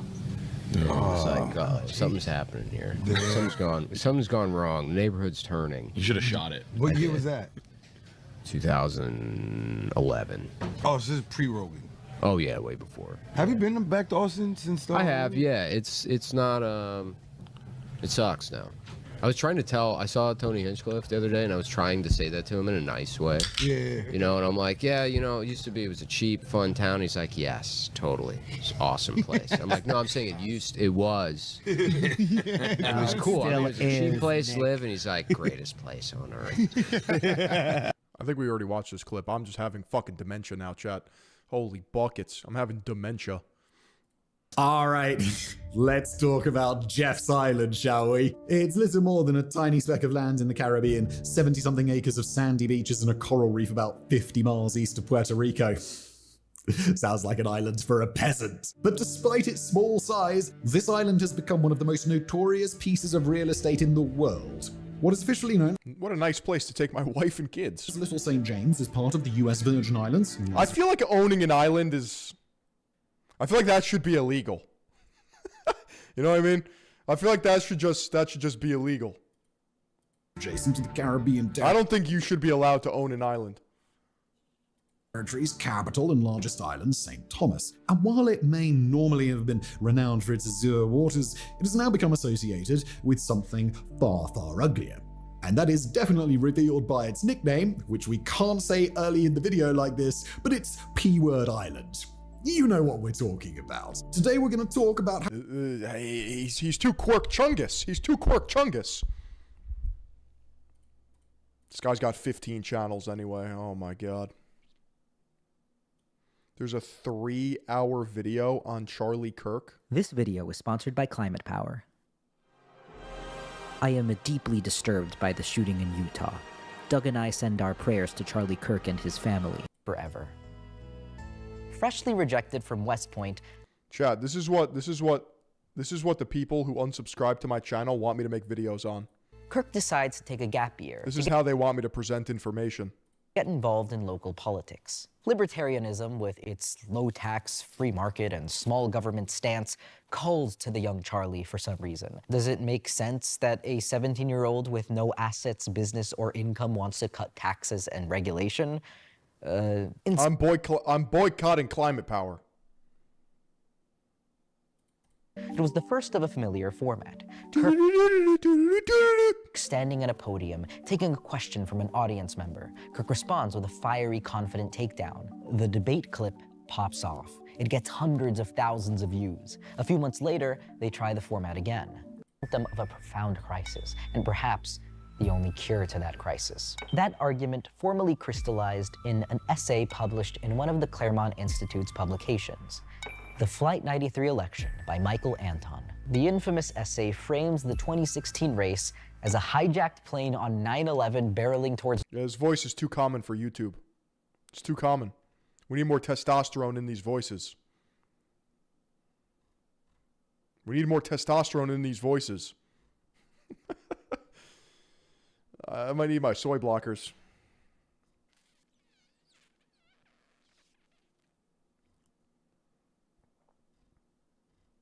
Is there anything like, is there anything happy? Is there anything happy we can watch? What the fuck can we watch that's happy?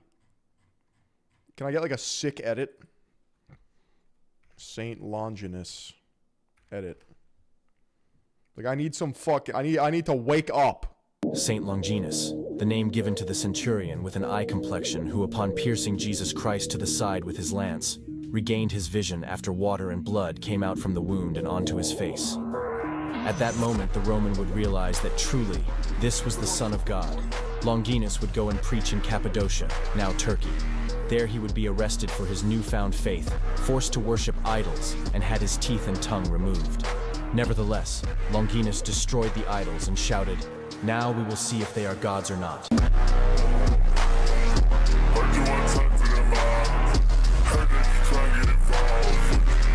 I needed this. I needed this, bro.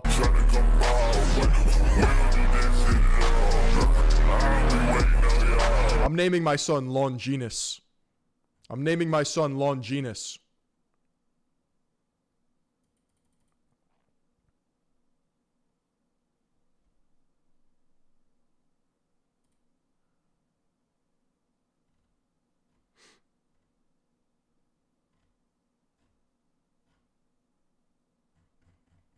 Long phallus. What else? What other edit can we watch?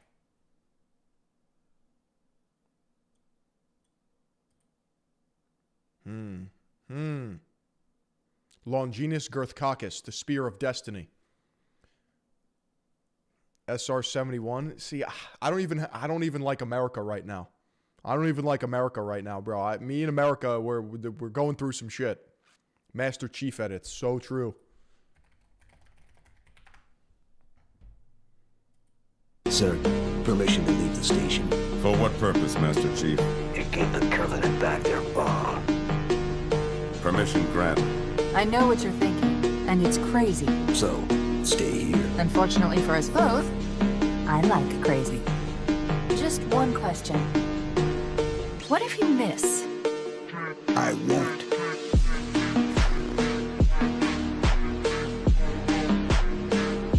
That's my chief! That's my chief right there!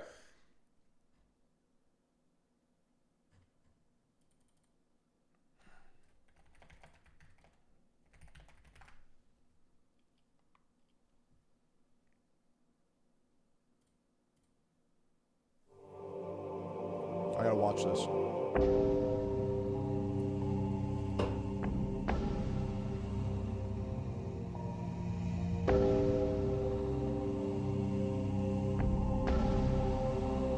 I gotta lock the fuck in, dude.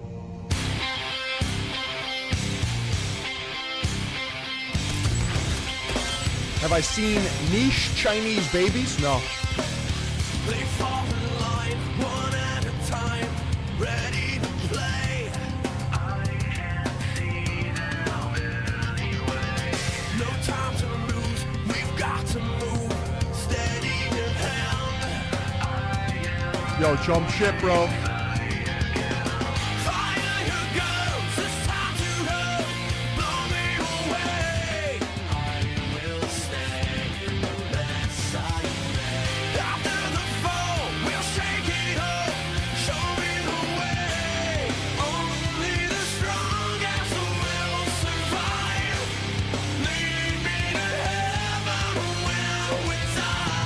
It's just one of the best songs ever made, bro. It's one of the best songs ever fucking made. Blow Me Away by fucking Breaking Benjamin. Holy buckets. The thing is, when you look back on your life, you don't remember these days. You don't remember how cold it was. You don't remember the little bit of sleep you might have missed, or getting out of bed early. What you do remember is coming out second place, third place. I mean, it wouldn't be a Philly on stream if we weren't looking at half-naked men. First place. See, I like these conditions. Because even to perform in these conditions, anything's easy. Especially when you're competition sleeping, you're out here working, it makes your desire solidify even more. Because success doesn't know these things about cold or early or tired. It just knows if you showed up or not. The difference between someone successful and someone that's not successful is not their ability. Because it just knows if you showed up or not. It's filled with people who's never achieved their true ability.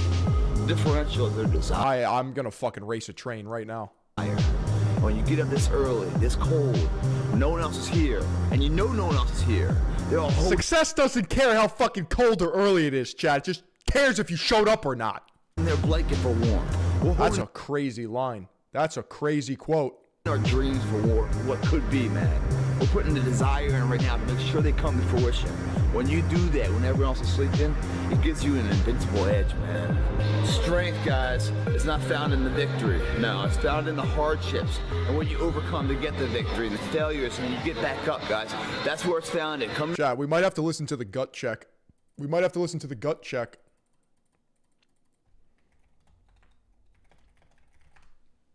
Chat, we might have to listen to the gut check, bro.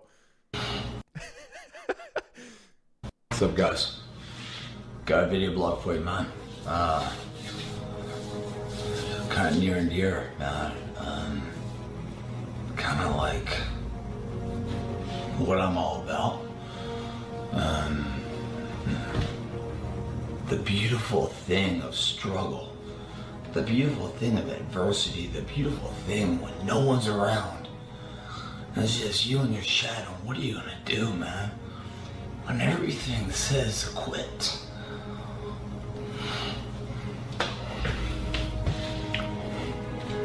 What keeps you going?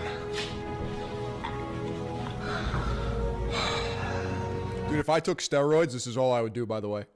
It would be 3 a.m. and I would be crying to a camera because of the wasted potential.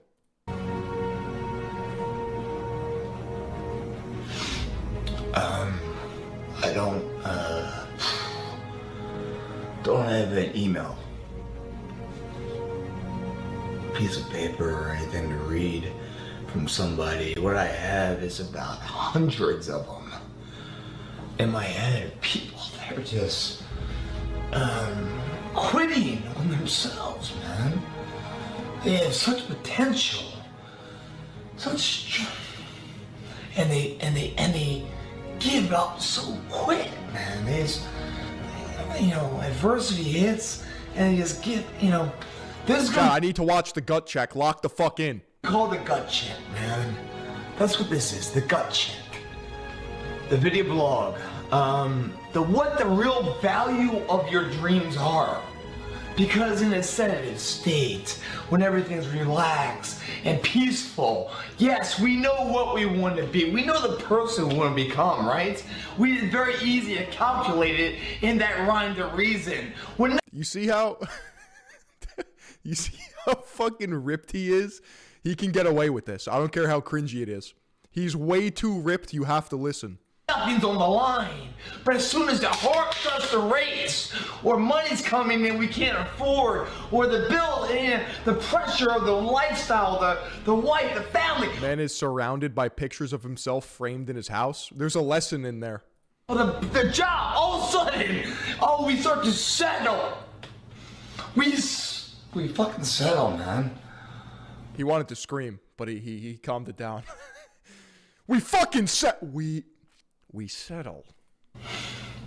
And the most valuable asset. Dude,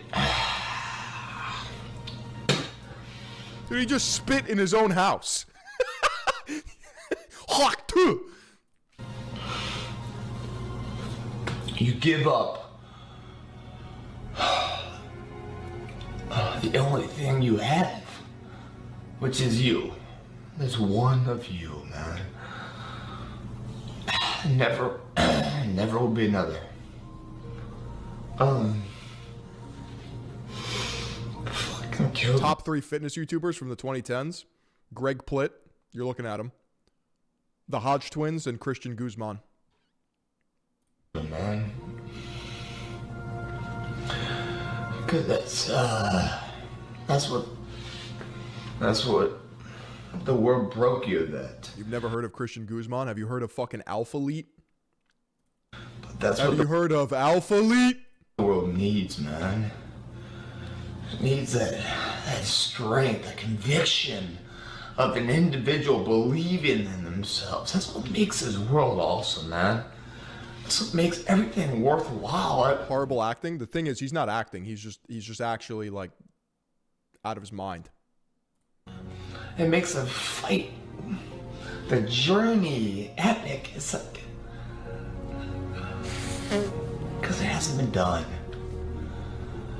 And it's so fast, you just give it up. Yeah, this is fucking real. This is the gut check.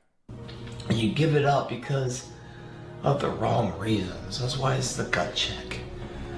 Let me give you an example of what I'm talking about. And I'll talk about it in a physical state, but there's so many more than just a physical state. The pressure of which I'm going to give to you guys is also exists in an economical state, a financial state, a family state. There's so many things, but all of those were created with the belief of what can be. This guy's body was Dr. Manhattan, by the way. They used his body for Dr. Manhattan, the blue demigod from Watchmen. That's his physique. Right? So, endure it, man. Like when I was in Ranger School, I knew I was going through hell. But I went through it. Why? Because before embarking on it, man, I believed what that was about, that journey, what it was all about. Dude, this is your Little League baseball coach on a Thursday night after you lost. And I believed it so much mentally that there was nothing that could happen physically to fuck me up from not achieving it, man. By the way, it tested everything I had. But I went through it, and at the end, man, I stood there just fucking proud of it, man. Because it took that much to earn that credibility, the dream. Most dreams, you sit on a sedative state in a relaxed atmosphere, you know, and you know exactly the person you want to become. It's very easy at that point to know right from wrong. I will upload at 3 a.m. Dude, when Mog Vlogs come out, the fucking light will be off. It'll be shitty ass quality. Guys, this is the fucking gut check. I'm looking at you and all your wasted potential. What are you doing? What are you doing, huh? You think I want to be doing this? No, but it's an idea. It's an idea that I came up with. And I had to follow it. I had to follow it. Because if I didn't follow it, I mean, what's the point? Just absolutely off my fucking rocker. Very hard. What is this? This is meat. What are we? We are meat. What is this? Meat. Don't you see? When the pressure's on, do you stay true to the character or do you bypass it? Do you sell your fucking soul? Do you sell the most valuable asset? That you are one of a kind, one of never gonna be, not one of a million, one of never ever again, the one of the world, and you give it up. For what? For what? For what, man? You only give it up once. Then there's nothing you can give it up for that's ever worthy of you. But they do it every single day. You watch the news, man. Turn it off. It's so depressing. It's just, it's a parasite of nature, man. Dude, this is 31 minutes long. The gut check, man. Let me tell you a story of me, man. This is David Goggins before David Goggins, by the way. Army fucking Ranger. Supermodel. So, when I was a company commander, I unironically fuck with his energy. Dude, thank you for realizing the greatness of Greg Plitt. Thank you. This is the point. In the Army, they have, every like 6 months, you gotta do a physical fitness test. It's called the APFT, the Army Physical Fitness Test. You know, go figure. Everything's an acronym with the fucking military. Everything's a fucking acronym in the military. And what that consists of is this. It's push-ups for 2 minutes, it's sit-ups for 2 minutes, and there's a 2-mile run, and your time trial. So push-ups, you know, the score, 300. Yeah, he's not performing. That's the thing. That's why I wanted to put you guys on to Greg Plitt, because this guy actually believes it. Max. But if you exceed, and it's all about your age, and your gender, and your weight kind of thing. You know, it's all this bullshit society. But if you're a badass, man, you kick ass wherever you're male, female, old, young, whatever the fuck, you just kill it, right? And if you kill it in push-ups, and you kill it in sit-ups, and you kill it in the run, then you go to the extended scale. And the extended scale is about over 300. It's kind of an ego thing, man. How far can you go? Just a fucking gut check. So I held the record in every post I ever went to, man. and push-ups and sit-ups and kind of thing. Never the run though, because I'm a bigger guy. I can't run that fast, and these guys are running, man. I mean, they run 2 miles in like you know, sub 5:30 miles now. I can't do that, man. Like 5 minutes 30 seconds per mile, and just I can't do that. The only way I compete with those guys. Chat, listen to the gut check. He's the fucking gut check, chat. Kill it in the push-ups and sit-ups, and every post he went to, push-ups, sit-ups. But he's a bigger guy. He can't run like that, man. Come in with some kind of so. We had this APFD coming up, and before it started, I came up with a goal that I wanted the fucking record, man. That's what I wanted. And I knew what my assets were. I knew what my depreciating assets were as well, and I really knew what they were. So before I went into this, I really looked at the numbers and figured out a war game. I mentally fucking did it in my head over and over and over again. Dreamed it, thought about it for like months before I love this man, by the way. It ever happened. I knew what I needed to do with push-ups in 2 minutes. I knew what I needed to do in sit-ups in 2 minutes. And if I did those two, that would give me the variance to do what I had to do in my best ability. Kiss a Mezor with the re-sub. Thank you, bro. And a bigger guy. 230 at the time. Now I'm like 200, but to compete with guys like 140, fucking like little, just whirlwinds, man, just killing it. So I came up with a module, right? And I believe it could happen. So as I'm doing the push-ups, man, I'm killing it, man. I'm doing it. Imagine you're a burglar and you witness this at 3 a.m.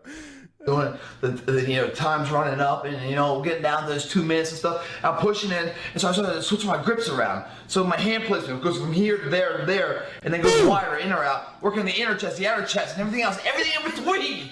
Because student of the game, wanting to win it. I see this shit, and I don't know if you guys get this, but it's everybody there just puts their hands on the ground and just pushes, and then they can't push anymore, and the clock continues and they're done. 2 minutes, they can't do push-ups for 2 minutes. But if they knew how the body works, they knew that the greatest asset of the chest is the wide region, but there's also an upper, a lower, a middle, inner, out. So you can Natty AJ with the double gift. Work that. You don't need to exhaust one portion. There's other portions of it. It's like a bro gifted to Hasanabi. Family. What the? You can rely on your brother, but you got 4 more or 3 more sisters. You don't need to fucking just take one. Only to get run over by a train. This is true. One and just beat the shit out of it, and then boom, you fail before. Yo, Hassan, welcome to the movement. 2 minutes. So you start to work that because you're a student, you understand it. You believe in what you're doing and you want to achieve it, so you put the work in mentally before you engage physically. And then what happens is you break the fucking record. But that record that's broken, you already broke it once. You need to break your own record in order to be competitive with a record in your mind of where you want to be, which is the entire conglomerate of the APFD. So yeah, the push-ups you're doing, right? Yeah, and by the way, 163 was a number. Count up the math real fast. Yo. Oh, and by the way, 163. Yes, 2 minutes. That's 120 seconds. You're doing more than one push-up a second. 40 more, 42. How the fuck is that possible? 2 more. And not stop. I gotta train push-ups, bro. How do you do that? Systemize it. War game in it. War game. War game. New drop here at Third Eye Global. It's called the War Game. War game. Come with a module. Non-stop. Then training it. If you're not coming up with modules, you're not wargaming it. Becoming the best of it, training it again, improving it, failing to succeed. Learning that this doesn't work, this works, and this works, and this works, and this works, and then you work the entire portion of the chest, and then you hit the... Chat, this is what it feels like to eat a moglog. $163 in 2 minutes. Check. Boom, into sit-ups. Check. Doing the sit-ups, knowing the number I just hit. Boom. Which was more than I wanted to hit, meaning it was more than I thought I could hit. So it gave me a little variance. I wasn't like cocky about it. Like, oh yeah. No, I had more to achieve. That just gave me a little bit of a window. Bro was the polar opposite of erectile dysfunction. Yo! Dutch gamer with the follow. So if my run came up short, I knew how much if I needed to come in at what time. Because I did more push-ups, it all conglomerately for the title, I could do a little more, you know? I could go a little slower if I had to. I knew what my I have the sudden urge to just like crank push-ups right now, but I don't want to get mogged by him. number was. So sit-ups, I'm sitting there. 142 was the number I wanted. Again, 120 seconds.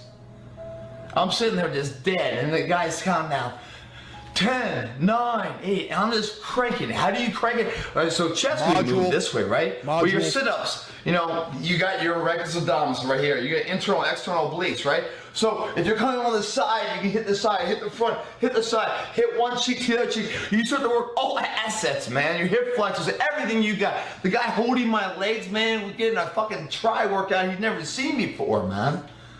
I didn't fuck him. I wanted my shit.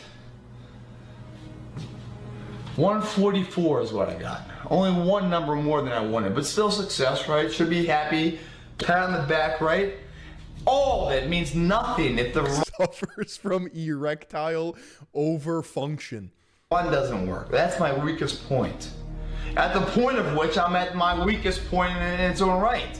I have to run. I just work my hip flexors like crazy. I can't even move my legs. I gotta run a 2-mile thing and sub 11:15. That's what I had to do. Even with the accelerated numbers I did. Breaking the records on both. 1:15 is what I had to do. God, what is that, a 5:40? No, that's like a 5:36 mile for 2 miles. Do 2 miles. I mean, you don't have like a day to prepare for this. It's not like you do the push-ups one day and sit. No, all 1, 2, 3 right away. Boom. Hit my clock. Go. I start running. This is the gut check, man. This is what happened. As I'm running, hit the 1 mile mark. I come back around. It's 2 loops. Hit the 1 mark. Boom. Look at my time. I have to match the same fucking time to make this dream a reality. I gotta pick it up because I know I'm weaker now because I just ran 1 mile. I'm not gonna be as strong. Maybe I don't know. I'm hauling ass the best I can. Another half mile, coming back around. Man, everything is just falling apart, man. My legs feel like they're not my own, man. My arms are getting heavy. My will, my mindset starts to think that, you know what, man? You know, you did good on the push-ups, man. You got that record. You did good on the sit-ups, man. You got that right. That's good enough, man. You know, you should be proud of that, you know. I start to all of a sudden minimize everything. I start to find solutions that aren't of achievement, but second best. I start to calculate how it's okay to be second. I'm doing this in my head and I'm running, man. I'm doing this, man. And craziest aftershave ad ever. Then I also started to think about some other things, man. I started to think about all the dreams in my head, man. Dreams, I'm not talking about thinking visually woken up dreams. I'm sleeping, waking up in the middle of the night, having the dream of failing the endeavor. Waking up, succeeding the endeavor, the excitement, the failure, the mixed emotions, all never happen. It's in the future, it's a dream. It's in while I'm sleeping. It's okay to be second, bro's losing. That's a ban. That's a perma ban. I have all that. I'm feeling that. All the times I talked about it, thought about it, I studied it, I put the numbers down, I trained it and I retrained it, all that, months and months and months of it. I'm tired of it, man. Tired of wanting this. Tired of preparing for this. Tired of thinking about it, man. So fuck you, legs, man. If you aren't mine right now, you're gonna be mine. Fuck you, legs. If you're not mine right now, you're gonna be mine. If you don't want to be a part of me, then you fuck off too. I'm crossing this with or without you, and this time because I don't want to think about it anymore. I want to put it to rest. Low-key, I'm changing my life right now. I told you. The gut is fucking filling me, man. The gut is a pain that's coming in. But my mind is like, I've already been there, man. I've already seen the finish line. I know I can do it. Don't tell me that you fuckers are gonna stop me from this, because I don't want to think about it anymore. I don't want to train you anymore. I don't want to train you anymore. I'm starting to look at my own body like they're different people. Either get on my sheet or get the fuck out of my life. Let's go. I come around the corner. I'm like 400 yards away. I'm looking at my clock. I'm hauling ass. I feel this fucking thing coming up inside of me, man. It's the gut check. I don't know what it is. Who knows? It's like I don't even know who I am anymore. I just touch myself. It doesn't feel like I'm touching it. So, anyway, so I just end up throwing up as I'm running. And I'm like, yeah. And unfortunately, someone ran right by me. I threw up all over that motherfucker. And I just keep going, man. Keep going. And all I can see is the finish line. Yeah, it fucking threw up all over that motherfucker. I don't give a fuck. Fuck and that right guy. past that finish line, 15 yards, there's a trash can on purpose. And I'm just going for that, man. I don't Is he drunk? Dude, obviously you've never been high on life. care. There is no finish line, it's a trash can. And I haul ass as much as I can do. Everything I got, man. You mean everything Goggins talks about is like a fucking Plitt story because Greg Plitt was the OG. This was before YouTube on his own website. His video blogs. The word vlog didn't exist yet. And I run, and everything inside of me is shutting the fuck down. Sometimes I feel like I'm floating. I don't even have control anymore. I cross the finish line right into the trash can. I grab that fucking trash can like it's my wife. I'm not even married, my future wife. I love it. I threw up for like 5 minutes. And everyone came over to me because I crossed it at 11:13. I broke the record. And as I kept throwing up, like non-stop, man. Kind of like for you guys. Go to his website, still up.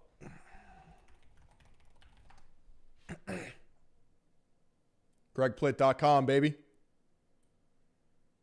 Video blogs. Inside Greg's mindset. Yeah.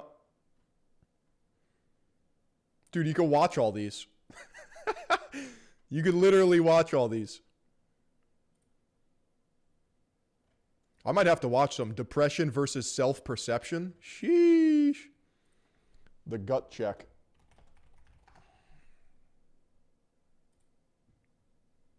Damn, I gotta sign up. He's not even alive anymore. Who's getting the money? Man, when you start to take a leap, you can't just stop it. No, it keeps going. It's like that. I kept throwing up. What was he famous for? He's one of the OG fitness models. He's ex-Army Ranger. He's famous for being himself, to be honest. And like I said, like he had acting roles and shit. They used his body as a double for Dr. Manhattan. I don't know if you guys have seen Dr. Manhattan from Watchmen.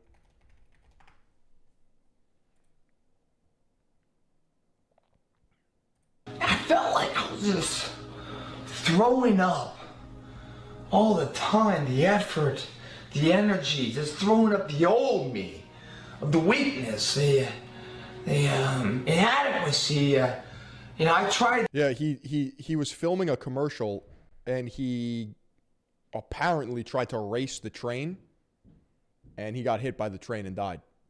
Now, I don't know if it was an accident or if he thought he could outrun it. I don't know. This APFT a couple of times. I couldn't do it. This was my last chance before I was out of the military. This is my only last chance. There was another one. And I threw up all the other days of when I came up short. I threw up it all, man. I felt like I just threw up all the old. He's the Under Armour mannequin. Is he actually?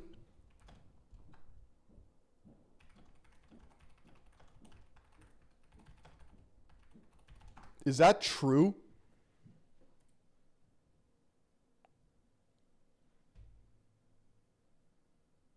Yo, you're not wrong, dude. Greg Plitt was the basis for the Under Armour in-store mannequin. A replica of his physique. What the fuck, dude? What the fuck? That's crazy.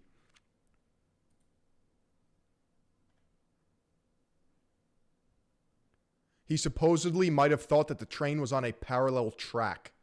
Damn. Me. And I came up. Why do I feel like he tried to outrun it?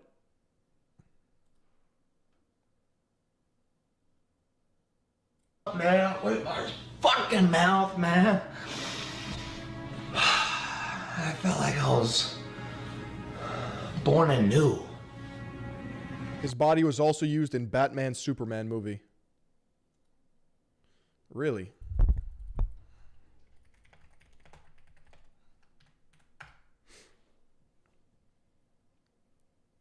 He provided the physical body mold for General Zod's corpse, played by Michael Shannon in Batman vs. Superman. No longer ball and chain of a goal I set forth I couldn't achieve. I achieved it. Even though I failed for years trying to. And when I say failed, I won the record. He survived an IED? In a few of them, but not the conglomerate. I wanted it all. I thought I had the ability to. I had the belief that I could do that.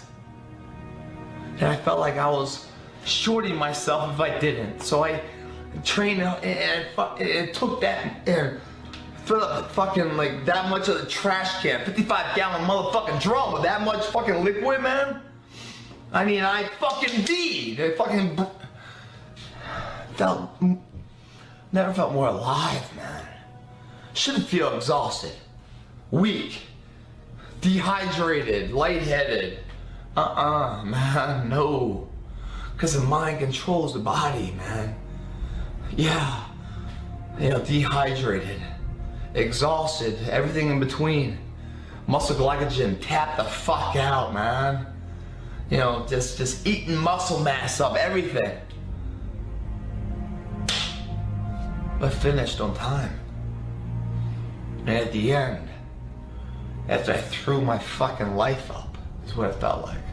I sat there, and I didn't need anything in the world, man. I just put my hands to the side, not up top, but just to the side. Closed my eyes and just said, this is what it's all about. And it really is. The gut check. The gut check, chat. Yo, chat, whenever I'm feeling soy, I'm just going to need you to type the gut check, bro. I'm just going to need you to type the gut check.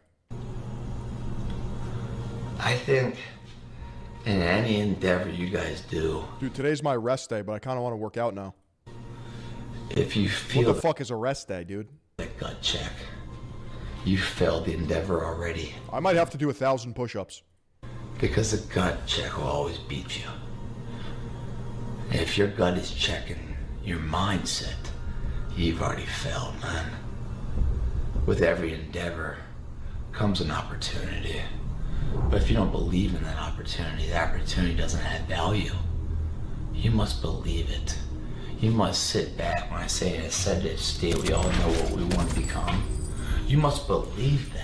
Yosef! You must with the gift believe of sub. Thank you, bro. that in this sedative state, you can become that. We all know right and wrong sedatively. By the way, when we go out in a party atmosphere, oh, how funny, we have so many friends. But when financial crisis comes, dismay, health issues, how few friends are around. So don't tell me those friends are true. Don't tell me your feelings in a sedative state of who you want to be are true. because they haven't been tested. It's the gut check, man. When I say the test, there's a lot of tests prior to the final endeavor.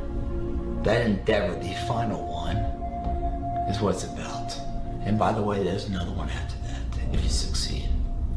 But every single day you do these little things. There's a fucking gut check after the gut check lesson in there. And I'll show you a video in a few minutes of a little thing I did in Hawaii on a Sunday to help build the confidence, the indomitable will of the individual. That helped give me the strength to do certain things in my life, because I can't do it one time and one time only. You have to build that up from day to day. You start to build that up. And then when it comes to the day, there is no other way. Boom! You are the man. You're the man before you start the fucking race. Because you believe it. I need to redo that. Time and one time only. You have to build that up from day to day. You start to build that up. And then when it comes to the day, there is no other way. Boom! You are the man. You're the man before you start the fucking race. Because you believe it. And if you don't believe it, then that journey turns into a debate. Without belief, every journey will turn into a debate.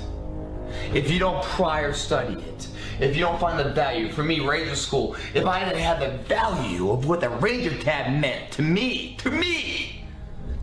not my dad, my mom, or girlfriend, to me. No fucking way I'm making it through it.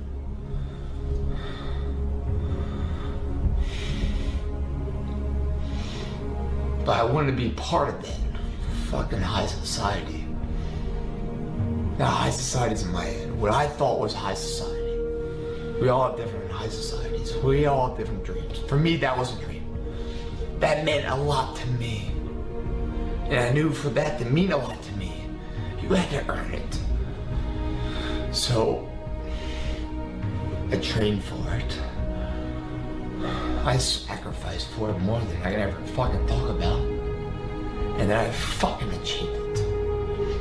And if I didn't go into day one at 3:30 in the morning at Ranger School, into the compound, I got knocked on my ass from behind, had to do 500 push-ups, not even 4 yards into the fucking compound, already dead, and I had 70 days of this. If I didn't have it upstairs, that all of this was a... Dude, that's a crazy freeze frame. This? If I didn't have it upstairs... That's a crazy profile pic. Stairs. That shit goes hard. That all of this was a down payment. Necessary. Welcoming down payment. For what the title really meant to me. Meaning you had earned that fucking thing.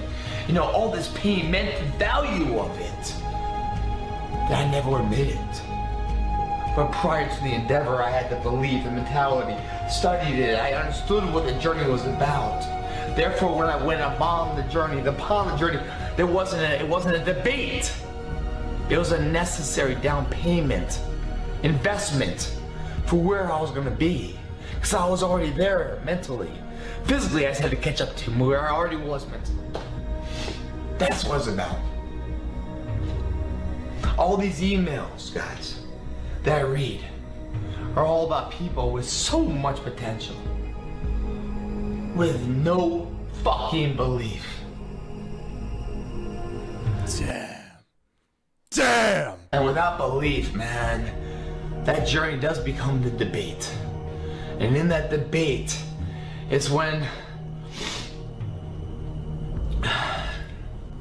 your feet become heavy, your lungs, they actually bleed, and your heart races like you never felt before. Pain starts to fill the body, and it takes over, almost like a paralysis state. And if you don't have belief, man, you stop right the fuck there. Bro keeps his thermostat at sauna temps. Yeah, his house is fucking 105 degrees. Because pain's won. But if you have belief, you understand pain is not unexpected but welcomed. A necessary down payment the pride of what the future will always hold. Pain versus pride. Pride's temporary. Pain's temporary, pride's forever. What does that mean? He's like me for real. It's fucking stumble. Means It doesn't even matter. Push past the pain. Right behind the pain is a pride. And why is pain temporary? Only when pride has been presented. Because that feels amazing. That's what you remember. You don't remember the pain. You only remember the pain if you never get to the pride. Therefore, the pain is forever. Forever, not temporary. Fucking forever. And don't think it's just this journey that's forever. Because this journey right here where you feel a Joker monologue if he was a giga. Pain will rob you of doing any other fucking journey. Because you don't want to feel it again. You don't want to... Bro looks for the hay in the needle stack. Feel the dismay, the internal fucking negativity anymore. You will rob yourself of achieving any more paths. You will settle. You will sell your most valuable asset in a heartbeat to the highest bidder because you know you aren't worth shit and you're worth so much fucking more. And the more you push past that fucking pain to feel the exhilaration of what that pain really delivers, then you find the value of who you are. I think then you start to really build who the fuck you are.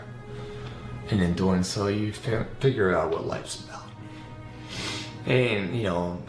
He believes more in people than people do in themselves. Damn. Well, that's why he was crying at the beginning of this. Because he had followers on his Greg Plitt like video blog website, and he would get emails and shit, and he like say what you want, cringe, whatever, like his raw emotion was geared at other people. Like he wanted them to see the belief in themselves. It was it's kind of beautiful. Cachets, yeah, well, life you live, yeah, I say that shit, but that's real, man. Don't say it's not real. It's only not real to someone who just goes by what society says. The status quo. You know, I'm sitting here talking to you guys, He's the opposite of Unk. You know, to a camera. But don't... Yo, GNT! Thank you for the follow, bro. I don't see every one of you past this. I don't see myself, who I was, and my own fucking fears of where I am now and where I want to go. And don't think I don't fucking thank God for all that pain prior to be strong enough to face my biggest challenge to come, which is coming, man. And I look forward to it. Fucking do. The gut check, man. If it happens, Chat, you gotta watch the gut check every morning. It happens because you're not prepared. And if it happens, you'll never fucking win it. A gut check's bullshit if you have the belief inside of where you're going. Gut check is just a necessary welcoming down payment, man. See, it seems like there's obviously different types of motivation. There's intrinsic and extrinsic. He had all the intrinsic motivation he needed for whatever reason. Like, I just think he was like psychopathic and wanted to prove to himself that he could do it. But then his videos exist as extrinsic motivation for other people. You got a little video I shot on a day off when I was in Hawaii, and I'd like to share with you. What advice would he have about the current state of our union? Bro, he'd say, doesn't fucking matter. What matters is your path. And in sharing that, I want you guys to think about what your dreams are, what your goals are. You know, I say this a lot, man. People... Like, he takes the individual approach rather than the collective. I don't think he would really comment on... Far less ability than you, far less talent than you, genetics, whatever else, have achieved far more. Why? Because they had the perseverance and drive. They had the ability to show up. They have the ability to challenge themselves on an See the Keel Oils abs guy from Step Brothers? No, that was Adam Scott. I had a fucking carb in 7 years. Ha ha ha ha. 2004. Check these out. See these? See these boys? This is what I live with. Every day I lather this up with Keels in the shower. You want to touch this shit? No. You want to touch these bad fuck boys? me. Sorry, not gonna happen. average Monday or Tuesday to build the confidence to succeed on a Sunday or a Saturday when the crowd was there. No one walks into the arena with their hand raised. No inventor succeeds on the first time. You know, I didn't succeed on the APFT the first time. I was going after something impossible, but I felt like I could do it. I trained and fought it, and it took everything about me. I puked my fucking life out at the end while I won. Didn't have the opportunity to fucking celebrate because I was so fucking still done expelling the old me. So I could be ready for the new. Yeah, I'm of the opinion that Greg Plitt transcends corniness and cringe. I understand that it's a lot, but if you know his story and you watch enough of his videos, I think he genuinely cared about the people that he was talking to. Me. Like he gives motivation. Hey man, you gotta earn that shit. You can't walk down aisle 3 of Walmart and buy that motherfucker. You know, the things in life that are most valuable, most desired. Chat, there wasn't a single cut. There wasn't an edit in this. Are things you can't buy, but every motherfucker can earn. He didn't even add the music. His version, I'm pretty sure, has no music behind it. If they want them bad enough. Do you? You know you can do it. You're standing in your own fucking way. And why don't you stop being that guy? That girl?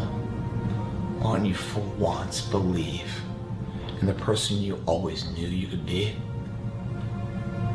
And just fucking become it. Every time you feel a cry, a pain, a tear, a strain, a muscle cramp, know you're getting closer. And it's within grasp. Thanks for watching. Damn. And it's within grasp. Know you're getting closer. That's a crazy way to end that. A muscle cramp. Know you're getting closer. That girl.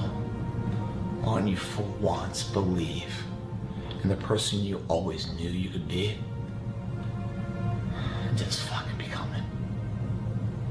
Every time you feel a cry, a pain, a tear, a strain, a muscle cramp, know you're getting closer.